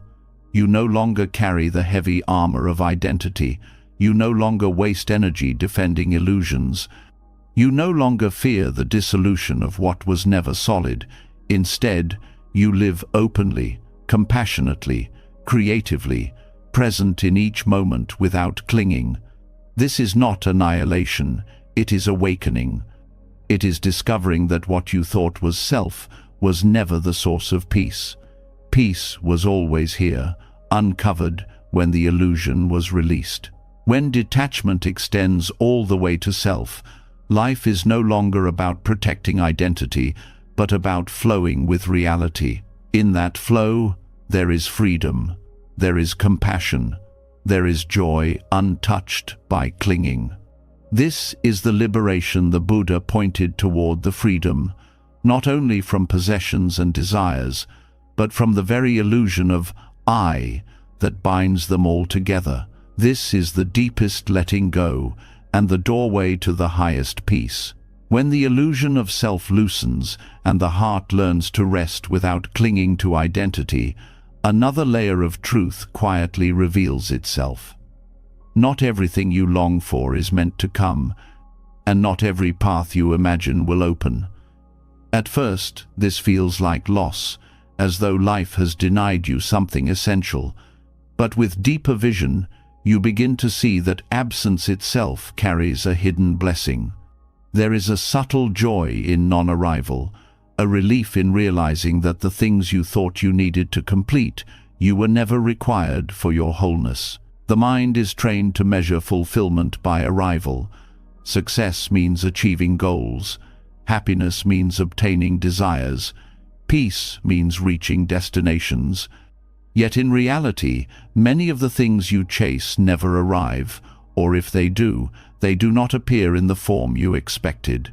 When you cling to arrival as proof of meaning, disappointment feels inevitable. But when you release this demand, you discover a paradox. Non-arrival frees you. It shows you that life is not defined by the checklist of outcomes, but by the richness of being present. Absence is not emptiness in the sense of lack, it is space. The job that did not appear may have spared you from confinement in a path that was never yours. The relationship that never blossomed may have opened you to deeper self-understanding or to connections more aligned with truth. The dream that did not manifest may have saved you from a future shaped by craving rather than wisdom. Non-arrival protects as much as arrival provides. To see this is to realize that blessings are often hidden in what does not come. This shift changes how you hold desire itself. When you accept that not all desires will arrive, longing loses its sting. You still feel it, but you no longer believe it defines your worth or future. Longing becomes softer, lighter. You can smile at it, honor it, and let it pass without despair. Non-arrival becomes a teacher, showing you that peace is possible even when the world does not meet your demands. Non-arrival also reveals impermanence in another form. What you expect is not guaranteed, and what you receive is often unexpected. This uncertainty is not cruelty, it is truth. By resting in it, you discover resilience. You no longer collapse when things do not unfold as planned. You see that meaning is not tied to the arrival of specific outcomes, but to the openness of meeting each moment as it comes. The joy of non-arrival is subtle because it does not come with fanfare. It comes quietly, often years later, when you look back and realize that what did not arrive allowed space for something else. You see that a rejection opened a better door, that an absence cleared the way for growth, that an unanswered longing taught you strength you would never have found otherwise. This joy is not loud, but deep. It comes not from getting what you wanted, but from realizing you are whole, even without it. In meditation, you meet non-arrival constantly. You sit expecting peace, clarity, or insight. Sometimes they do not come. Instead, you meet restlessness, distraction, or boredom. But if you release the demand for arrival, you discover presence itself. The joy of simply being, without the arrival of special states, is profound. This lesson extends into life. Fulfillment is not tied to the arrival of ideal conditions, but to the awareness of what is here now. Non-arrival also humbles the ego. The ego wants constant affirmation through achievements, possessions, or recognition. When these do not arrive, the ego feels wounded. But this wound can be a gateway. It shows you that your worth is not dependent on outcomes. It teaches you to rest in being rather than in accomplishment. This humility is freedom. You are no longer enslaved to the endless chase for arrival because you see that peace does not depend on it. The Dharma invites you to see non-arrival not as failure, but as part of the unfolding. Just as some seeds never sprout, not every longing becomes reality. Yet, this does not diminish the field of life, it enriches it. For the space left by non-arrival is the ground where awareness grows. It pushes you inward, toward wisdom, rather than outward toward endless craving. The absence itself becomes practice, teaching you to rest in presence instead of in promise. Relationships reveal this truth clearly. Not every bond will deepen, not every love will be returned. Yet the absence of what you imagined does not mean absence of love. It may lead you to see love in broader forms through friendship, community, compassion for strangers, or connection with life itself. The heart expands when it stops demanding arrival in one form. Non-arrival becomes the doorway to a wider, freer love. Even suffering is shaped by non-arrival. Much of your pain arises not from what is present, but from what is absent. Opportunities not taken, words not spoken, moments not lived. But when you see that life could never give you every possibility, you stop clinging to ghosts. You begin to value the paths you did walk, instead of being haunted by the ones you did not. In this way, non-arrival becomes a teacher of gratitude. The subtle joy of non-arrival is not about rejecting dreams or abandoning effort. It is about releasing the demand that every effort must bear fruit. You still plant seeds, you still live with sincerity, but you stop measuring life by what arrives. You discover peace in the planting itself, joy in the journey itself. Arrival becomes a gift, not a requirement. Non-arrival becomes a teacher, not a punishment. Ultimately, the Dharma of non-arrival shows that freedom is not in achieving every desire, but in realizing you do not need to. Life is vast, unpredictable, full of arrivals and absences alike. When you stop clinging to what did not come, you open to the richness of what is here. The joy is subtle because it is not tied to gain, but to release. It is the quiet happiness of knowing that your wholeness does not depend on arrival. When you live this truth, absence no longer feels like loss. It feels like space, like possibility, like hidden blessing. The joy of non-arrival is not the joy of getting everything you want, but the joy of realizing you are free from needing it. And in that freedom, even absence shines. When the quiet blessing of non-arrival is finally understood, another danger becomes easier to see: the temptation to make even spirituality itself into something to grasp. If the mind cannot get what it longs for in one place, it often shifts its craving elsewhere, and spiritual practice becomes the next target. Instead of release, it becomes another possession, another badge of pride, another way to measure worth. This is the subtle trap of spiritual materialism, and it can be more binding than the ordinary attachments you thought you left behind. Detachment is the antidote, for only when you release the urge to own spirituality can you truly live its truth. Spiritual materialism arises whenever practice becomes a tool for ego. You meditate, not for liberation, but to appear calm. You read scriptures, not to deepen wisdom, but to prove superiority. You pursue teachings, not to dissolve self, but to build a stronger one. The craving for identity does not vanish simply because you turn toward the spiritual path. In fact, it can grow more cunning. Instead of craving wealth or recognition, you begin to crave enlightenment as though it were a prize, a possession to display. The Dharma becomes another decoration on the altar of ego. This trap is dangerous because it hides beneath sincerity. You believe you are walking the path of release, but craving still drives you. The mind whispers, "Look how spiritual I am, look how much I have achieved." It compares, competes, and clings, all while pretending to be free. This is why detachment is essential. To detach is to let go even of your image as a seeker, even of your desire to be recognized as awakened.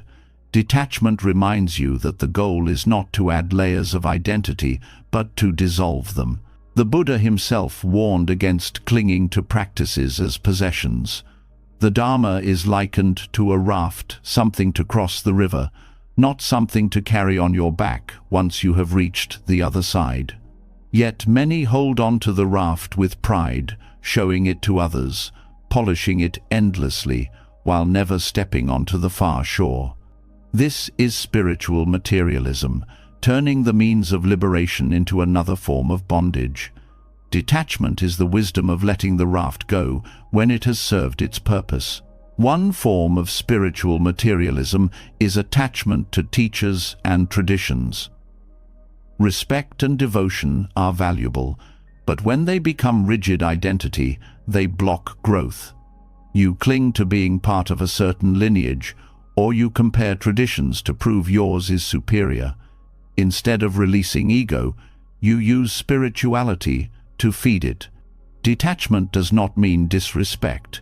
It means seeing teachers as guides rather than possessions, traditions as paths rather than trophies. Another form is attachment to experiences, a vision in meditation, a feeling of bliss, a moment of deep silence. These are natural fruits of practice, but when clung to, they become chains. You measure every meditation against them, chasing the same state as though enlightenment could be bottled. But the Dharma is not about repeating experiences. It is about seeing through illusion. Detachment allows you to appreciate experiences without mistaking them for final truth. Spiritual materialism also shows up in communities. People compete to show who practices more, who knows more, who is closer to enlightenment. The path becomes a ladder rather than a circle of support. But the Dharma is not about being above others. It is about realizing there is no separate self at all. Detachment cuts through competition because it releases the need to measure. True practice is not about ranking, but about freedom. The danger of spiritual materialism is that it blocks compassion. When spirituality becomes possession, others are seen as rivals or as tools for validation. Detachment restores compassion by reminding you that the path is not about building a greater self, but about dissolving self into connection. Compassion flows naturally when you stop using spirituality as a shield of superiority and start living it as a practice of humility. Detachment also dissolves the craving for quick attainment. The ego wants enlightenment now, as another accomplishment. But enlightenment is not an object to grab. It is the dissolution of the one who grabs. To crave enlightenment as a possession is to miss its nature entirely. Detachment protects you from this trap by teaching you to walk the path without obsession for the goal. You practice because practice itself is freedom, not because you want to own liberation. In daily life, detachment as antidote to spiritual materialism means practicing quietly, without display. It means meditating without posting about it, helping others without demanding recognition, studying Dharma without needing to appear wise. It means embodying the teachings in action rather than in identity. The greatest teachers are often those who speak least of themselves because they have no need to advertise what they live. This does not mean you must abandon practice or deny joy in it. It means holding it lightly without turning it into proof of self. You bow to the Dharma, but you do not cling to being a Dharma person. You chant, meditate, or serve, but you do not use these as ornaments of ego. Detachment transforms practice from decoration into liberation. Meditation itself is training against spiritual materialism. Each time a thought arises, I am doing well, I am failing, I am progressing, you see it and release it. You learn to practice without making an identity out of practice. Over time, this carries into life. You no longer define yourself by being spiritual or unspiritual. You simply live in alignment with truth, free of labels. The subtle joy of non-arrival taught that peace is not found in everything working out. In the same way, Detachment teaches that spirituality is not about adding more to yourself. It is about subtracting the illusions that keep you bound. When you let go of using spirituality as possession, you find that true practice is simple, humble, and free. It does not make you someone greater, it makes you someone lighter.